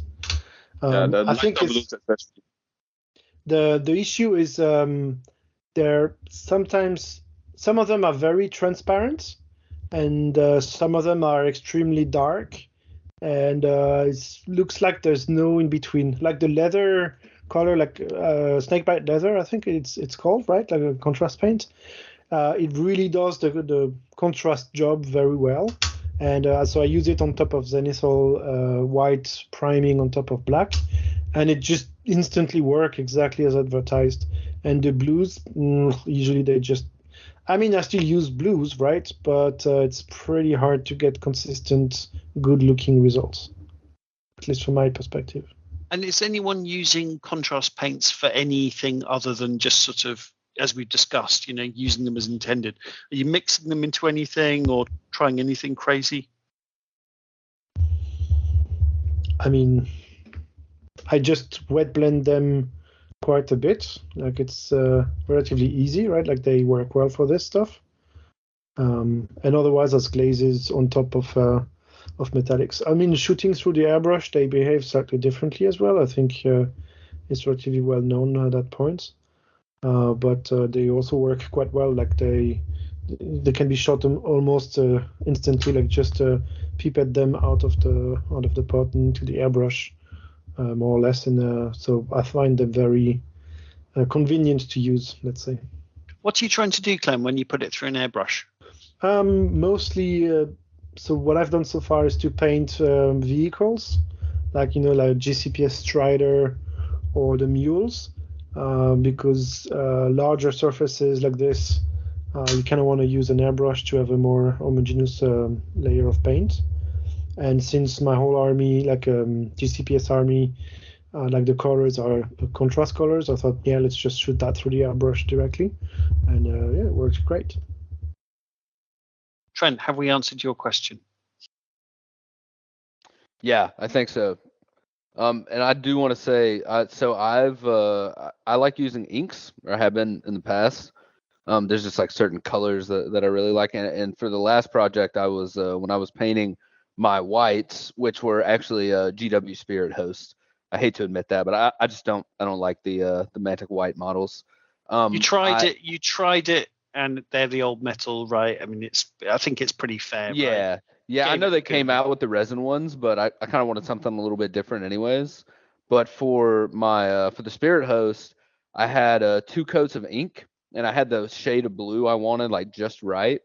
But the problem I ran into was inks reactivate the same way that contrast paints do, and I wanted to put a really heavy wash on it. So I tested this out, and what I did was after I put the inks down, I sprayed a very thin coat of matte varnish, and then it took the wash perfectly fine. So it ended up working out. It was a little extra work from doing that like additional step of airbrushing, but for the result, I think it was worth it. But no, I'm planning on using the Army Painter contrast paints for my Revenant Cavalry that I have. I think I have 30 to paint, so it should be interesting. It'll be the first time I've ever used them. Nice. Do you need to get this ready for this coming weekend? Yeah, I don't know if the Revenant Cavalry are going to make it, but I'm going to try. Oh, bless you, buddy. Bless you. Fantastic. Oh, Trent, do you want to read out your next question? Yeah, let's see here. Chris, why do you hate Kingdoms of Men so much? I kind of feel at this point they hate me. No, it's just purely, I don't hate Kingdoms of Men. It's just purely the fact that I feel like you can't really mantify them. That's purely it. That's as far as it goes. But Mark has semi-talked me into the idea that you can mantify them. And if you can, I mean, I wish the hero wasn't called Hero. I feel like, But then, having said that, there's a Northern Alliance. Didn't they call the hero has a very generic name, and it's or the leader or something. It's like, no, come on, stick with the Nordic theme. You're doing so well. I can't remember what it is now, but there's a Northern Alliance hero that just needs to be called. Anyway, I've completely forgotten what the. Anyway, move on. But yes, hero is come on, guys, But apart from that, I do not dislike the Kingdoms of Men. Well, the problem That's is fair. They can come from so many different parts of Mantica. It's hard, but yeah, hero has got to change. So they can come up with something different. I feel like someone was writing that, and then they had to go on they put the placeholder in, and they're like, oh, I go on lunch, and I'll think of something better later. And then later came, and they're like, oh, that'll do. Come on, that's fine. Go to the printers. It's fine. It's fine. Friday, 7:30 p.m. Exactly. I need to go home now. I can either go and see my kids, or I can grade. sit here. Yeah, exactly. That's okay. That's all right. All right. Third and final question for me. This is for anybody. So, in your opinion, which army is the best starter army for someone who has never played a war game before? I mean, I can jump in. I would say someone else's, right? Like if you've never played a war game, you probably want to borrow an army and try it out before you commit too much. And see what you like about the game and see what you like about the hobby, maybe. Because we tend to forget, but even assembling and painting your first 5 models is a big step, right? And so expecting complete newcomers, and we need these kind of people to come into the game, expect them to, right from the start, do a full army, even if it's just a small ambush force with only 50 models, right? It's still a pretty big commitment, a pretty big task. So I think the first army is definitely someone else's. And then Yeah, I mean, out of all of the armies in Kings of War, I think ogres are quite nice for a starter, especially now that they are in the Sense of Amun starter set. Like you can get them for pretty cheap. They are amazing plastic models, and from a gaming point of view, I think they're relatively easy to pilot, at least at the basic level. And I know whenever I do Kings of War demos, like my standard demoing set is my Forces of the Abyss that I play versus my ogres that I have my guest try. And it's usually relatively easy to figure out what unit can do what with the ogres. People usually get a good hand on the army from the very first turn or first turns. So yeah, that would be my suggestion. What do you think, Gad? I think for me, ogres would also be the easiest. I think the fewer model count. But I think if they want something different, I think the Night Stalker Mega Army is a good choice. It's easier to paint.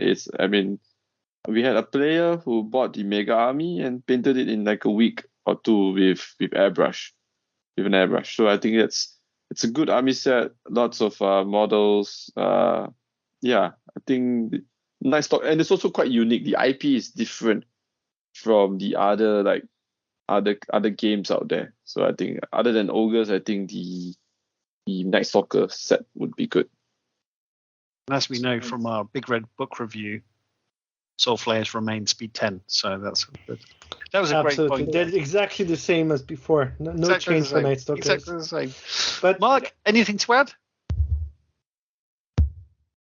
Yes. Well, I'm flipping through my book here real quick. I'm not going to find it, but one of our challenges back in second edition when we were playing the 500-point games to get people to play and stuff like that, I mean, I could build 500-point armies with 9 models. That was the big challenge was, with minimum model count. So that was the big challenge. I was trying to find one of them or a couple of them, but that was always my big challenge, particularly when we would do narrative workshop or something like that. And we'd talk about building the 500 and 1,000 point armies and things like that, the various sizes. So that's always a great way to do it. So, but I'm going to pitch out right now. Those ambush boxes are great. So, pick one that looks cool to you and it's already got the multi-base in it. And if you don't feel like painting all the models, the big clue is you don't have to. You can use preferred model count and get into most tournaments, or, if you want, even go minimal model count and, kind of just take that step into it. But, that knocks out a lot. If you can take a regiment of 20 down to 11, that helps you a lot. And then you have extra models floating around for your next project, but, or something like that. But, I really like those new ambush boxes. So you really can't go wrong with any of them. And to tie into everybody, the ogres have a box. So that's a good way to extend that box a little bit too. I think those ambush boxes is one of the smartest things Mantic's done in a really long time. It just makes, anyway, we've got into it many, many times in the past. I talked to Ronnie about that so many times. I'm so glad they did it. So it's awesome. Especially the multi-bases, throwing those in the box. Multi-bases, build instructions. Brilliant. Yeah. It's almost like they've been listening to you, Mark, honestly. Crazy. What next? I'm not going to take any credit for it. I'll give it all to Ronnie and Matt. So next question. So from Peter Swift, Pod All-Star. Now the lore is not part of the printed rule book. What is the best way for a new player to immerse themselves in the world of Pannithor?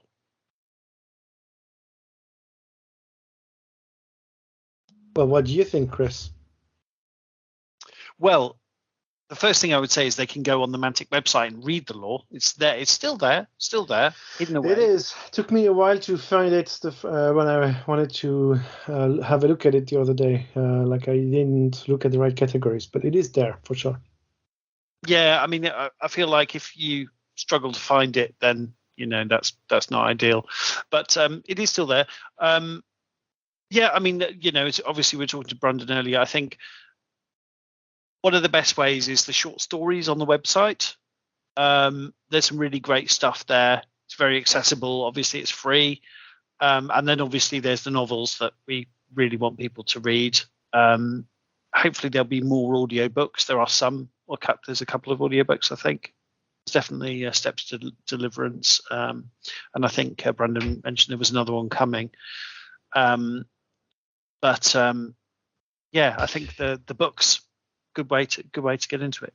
I don't know if there are many lore videos on YouTube and stuff like this, because I don't know. I think that's something people do for the 40K stuff and so on, for example, like other systems. But for Kings of War, I don't know. Like maybe that's something some people should do if it doesn't exist yet. I forget the guy's name. It begins with an. Sorry, buddy. I forget the guy's name. It begins with an A. But there is a chap who's done some lore videos. He does lore videos for lots of different properties, and that was great to see. There are some. Sorry, Gad. Do you want to jump in? Yeah, that's what I wanted to share. I'll post it in the chat. Yeah, he's a cool guy. He does lore videos for most of the factions. I think he's covered all the factions for Kings of War, including backstory. So I've used that a few times to share with new players, who maybe can't be bothered to read stuff. They'd rather watch stuff about Kings of War. So I think it's a good resource. Yeah. I'll put the link in the episode notes. Yeah. Anything else to add, guys? Oh, just we actually did a countercharge episode with him, narrative. I'm going to butcher the name, Adavarchius or something like that. But we actually interviewed him on the show. So that was really cool.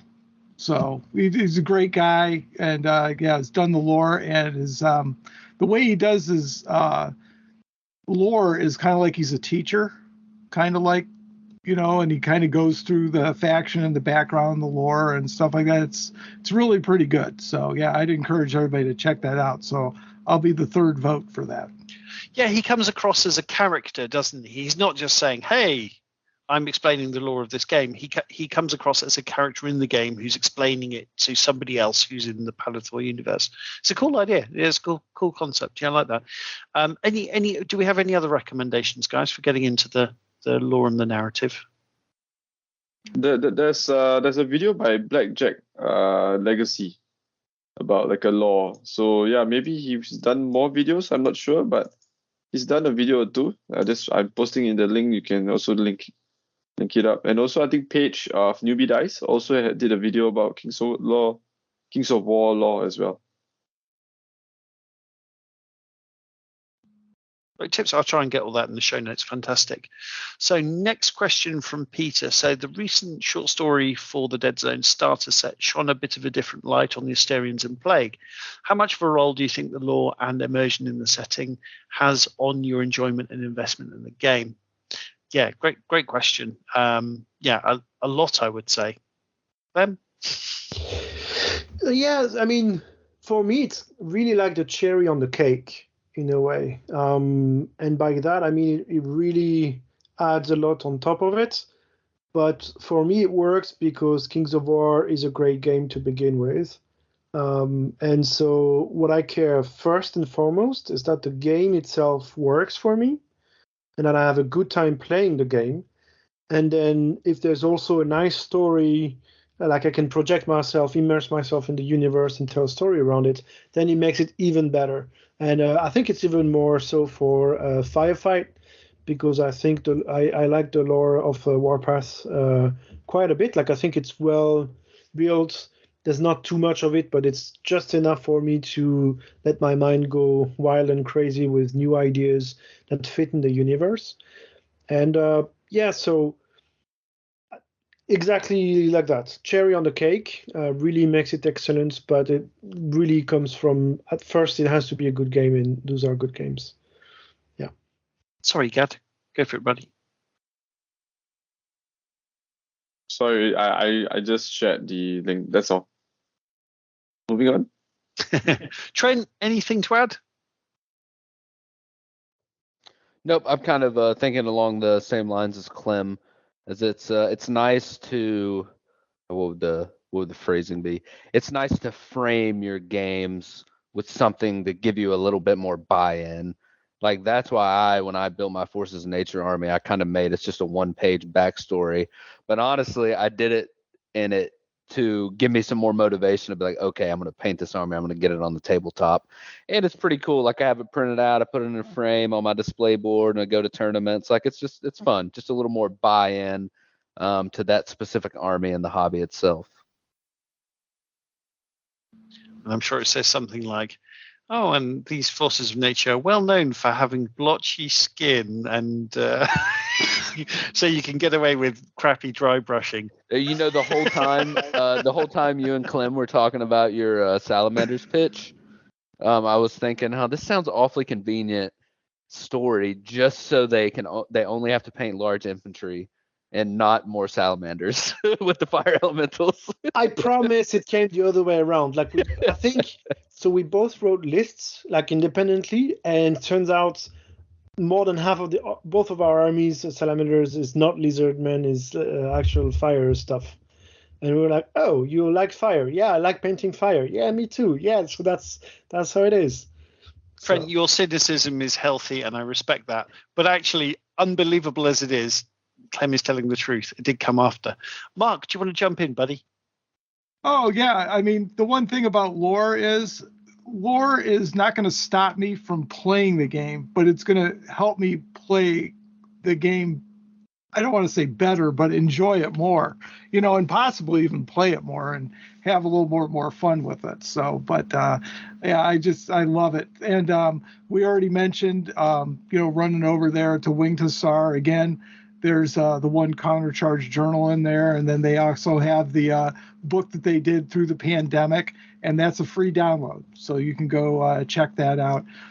There's actually some older Kings of War stories that are bouncing around too, and I can't remember. Boy, it's a Cerulean. I can't remember the first part of it, but I don't know if that's still available. If you can grab that off of Mantic Digital, I'll have to take a look at that. But that's a good old story that's banging around the internet too. You might be able to find it. So I made a point earlier about it's annoying that with the free stuff Mantic offer, it's annoying you have to add it to your basket and go through the whole pay thing. I understand there's a reason for it, but it is kind of annoying, isn't it, to be honest? But as a bit of a side point. But on the upside, Chris, once you go through the pain, it's always there. If you go into your account, you can download it. That's one of the sad things. Like I was a big customer for Mantic Digital, downloaded everything, and then it went away, and everything was gone. So that was kind of sad. So like I bought the constantly updating rule book and everything else. That cost me, it was a lot of money. And when did that happen? Disappeared. When did that happen? Oh boy, I would have to take a look at my email, but I could tell you probably approximately when it did it, because we talked to those guys when they brought it in on board and everything else like that, and it was a really cool platform. It was neat, and then it just went poof and disappeared and all showed up on Mantic. So I can see a little bit why Mantic wants to bring things in-house and not rely on third-party vendors. They've had a couple of misfires with some people in the past. So nice. Well, not nice, but anyway, moving on. So we have a question from Vincent. What's your favorite parts in Pannithor and Warpath lore, and what do you want to see in the future? Do you want to take that question, Chris? I'm happy to start. So I honestly, I'll just quickly say my favorite bit of the lore is definitely that Warpath Firefight short story with the Asterians and the Plague. That was just brilliant. To me, that was brilliant. It was a great little story that gives so much in such a short space, and it's fun as well. It's cool. It's just a great story. There's a bit of horror in there. It's fantastic. And I'll just pass that over to everyone else now. I'll jump in, and the thing that always gets me, and from second edition, everything is the history and the lore of the mirror shattering, and the Celestians being torn in two, and that's just a great little short story that was in the rule book, and it's really kind of a foundation for everything, which is really cool. And that's coming along, in the Rise of the Celestians trilogy, I do believe, along with the next thing that I really want to hear more about, and that is the War with Winter. So I've got a couple of projects myself surrounding that, but that part of it really is interesting for me. So I'm really looking forward to some of that, pre-current Pannithor stuff, and just getting a little bit, and for me, building the history, building the lore, really getting into it. So that's what I'm looking forward to. Trent or Gad, anything to add to that?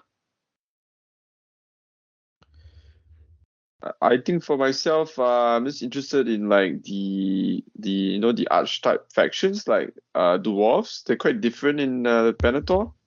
Like the whole thing of Gorlog and the Free Dwarves and all that. I think the upcoming novels are quite interesting. I mean, being a dwarf player myself, and also looking forward to the campaign. I think it's going to be this year. It's going to tie in with the new Twilight Kin release, along with some new goodies for Night Stalkers. So I think that really helps move the story along. I think we'll get more people interested, and hopefully we can take part in the campaign in this summer. I mean, for me, so I don't really know the Pannithor lore well enough to have a favorite part yet. I would even go as far to say I'm kind of missing the 30-second pitch and the 5-minute here's everything you need to know about the universe that makes it stand apart from the other fantasy worlds. I think that's kind of the missing element there, but maybe it's just me and I need to read a bit more about it. And then in the Warpath universe, I kind of love the plague in general, like the plague idea, because it's kind of like the Warpath universe sounds very similar to our current world, but just in the future, or a lot of other sci-fi stuff that you can see. But then the plague in itself is not exactly unique, right? But they've built it in a way and integrated in the universe. To me, at least, maybe it's just I don't have that many other references that sound quite unique and kind of really works well and provides just the right amount of lore for me to build cool stories with it. And so what I want to see in the future is maybe some, as I said, what's the 30-second pitch of Pannithor so that I can listen to Pannithor stories as audiobooks with my wife at some point, or try to convince friends who like reading books, hey, you should read this book and here's what the universe is about. And for Warpath, I just want to have more of it, right? Like I loved the short story, as we mentioned like 5 times already this show, I think. But I want to have more of that kind of stuff. I don't know, like there, with the rules for tanks coming out sometime this year, maybe we'll get some engagements, like bigger battles that I also like in general. And so maybe they could come up with a kind of epic fights or like galactic scale. I mean, right, Clem, it makes perfect sense, right? Like something's happened, everything is escalated. So, it's been small scale stuff, loads of dead zones. We're really just unofficially going in with strike, elite strike teams, getting some intel, just going in, committing small forces. But as you say, Clem, suddenly things are ramping up. Surely the story is going to reflect that, right? Yeah, potentially. I mean, obviously, when you play 2,000 points or more, and then there's a lot of vehicles involved, you tell different stories. Like it's not exactly like as you mentioned, just like a dead zone and isolation protocol starting. There's something more going on, and so I think there are potentially interesting stories to be told around this as well.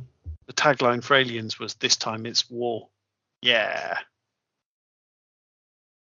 Trent, go for it, buddy. Yeah, and I just wanted to say too, I don't think this is directly related to the question, but I'm going to say it anyways.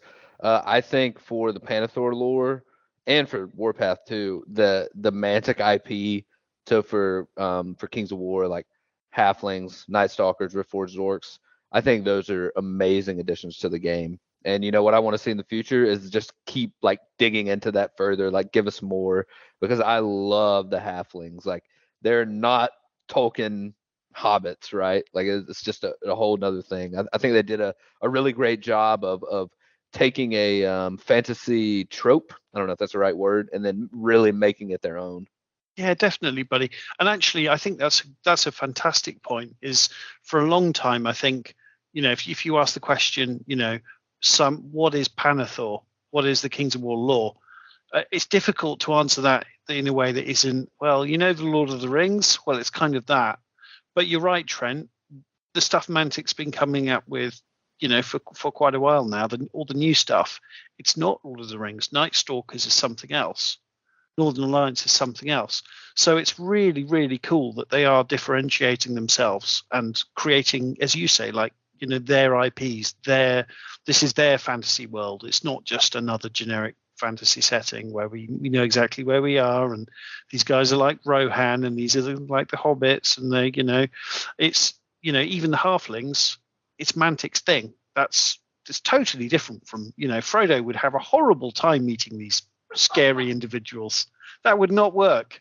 So yeah, I think that's a great point, Trent.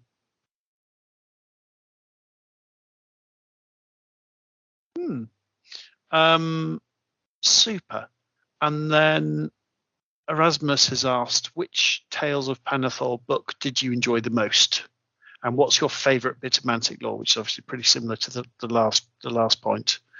Do we want to admit how many of us have actually finished Mantic novels? I finished quite a few, so. Mark, you don't count. Mark does count. He's the only one that counts. I'm gonna sit back here. Clem, you very much do not count. I count for 0.5. In this question, sorry, just to be specific, just for this question. Fantastic. Yeah. Trent, have you had a go on any other novels? No, I have not. I haven't explored like this aspect of the hobby, but about 2 hours ago when we were right in the thick of it, I just ordered the first book on Amazon. It'll be here Tuesday. And which one did you go for? I can't remember the name. It's the Order of the Green Lady. That one, Knights. I can't remember. Yeah. Nature's Knights. Yeah. Nature's I'm Knights. excited about that. Yeah. I really like the Night Stalker stuff in that because it's really horror. It's like, there's these kind of peasants and the Night Stalkers come for them. And it's like, it's good. It's good stuff.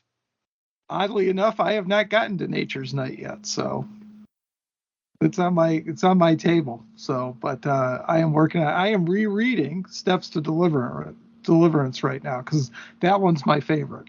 So I like that one a lot. Followed up, Ben Stoddard's novel is good, and I like Tales of Abyss. I know it's not a popular answer, but I like the short stories in there. And the reason is because if you want to start out and you get the little stories, they do not take long to read. So if you're sitting there thinking, boy, I got to slog through a whole novel, I don't want to do that. That's why, those short stories are good. To be fair, I think the feedback about that was not that it was bad; it was just uneven because obviously it's different writers. Absolutely. So, and that's with short story collections. It's often the way, isn't it? To be honest. I'd be interested to read that. But there's suddenly it seems like there's so many books coming out. I mean, I think I've got a backlog of about 5 to read. And I really had hoped to read more so I could impress Brandon, when he was on. And just, Brandon, I've read the books. But unfortunately, I was just too busy painting Empire Dust. And that is an issue gamers have got, is we need a bunch of time to, paint models. I find that my best reading time is before I fall asleep. So if I get, 2, 3, 4, 5, 10 pages in before I pass out, all the better. So, but, you read it slowly, but that's why I said those short stories, sometimes you can just knock those guys out. So, but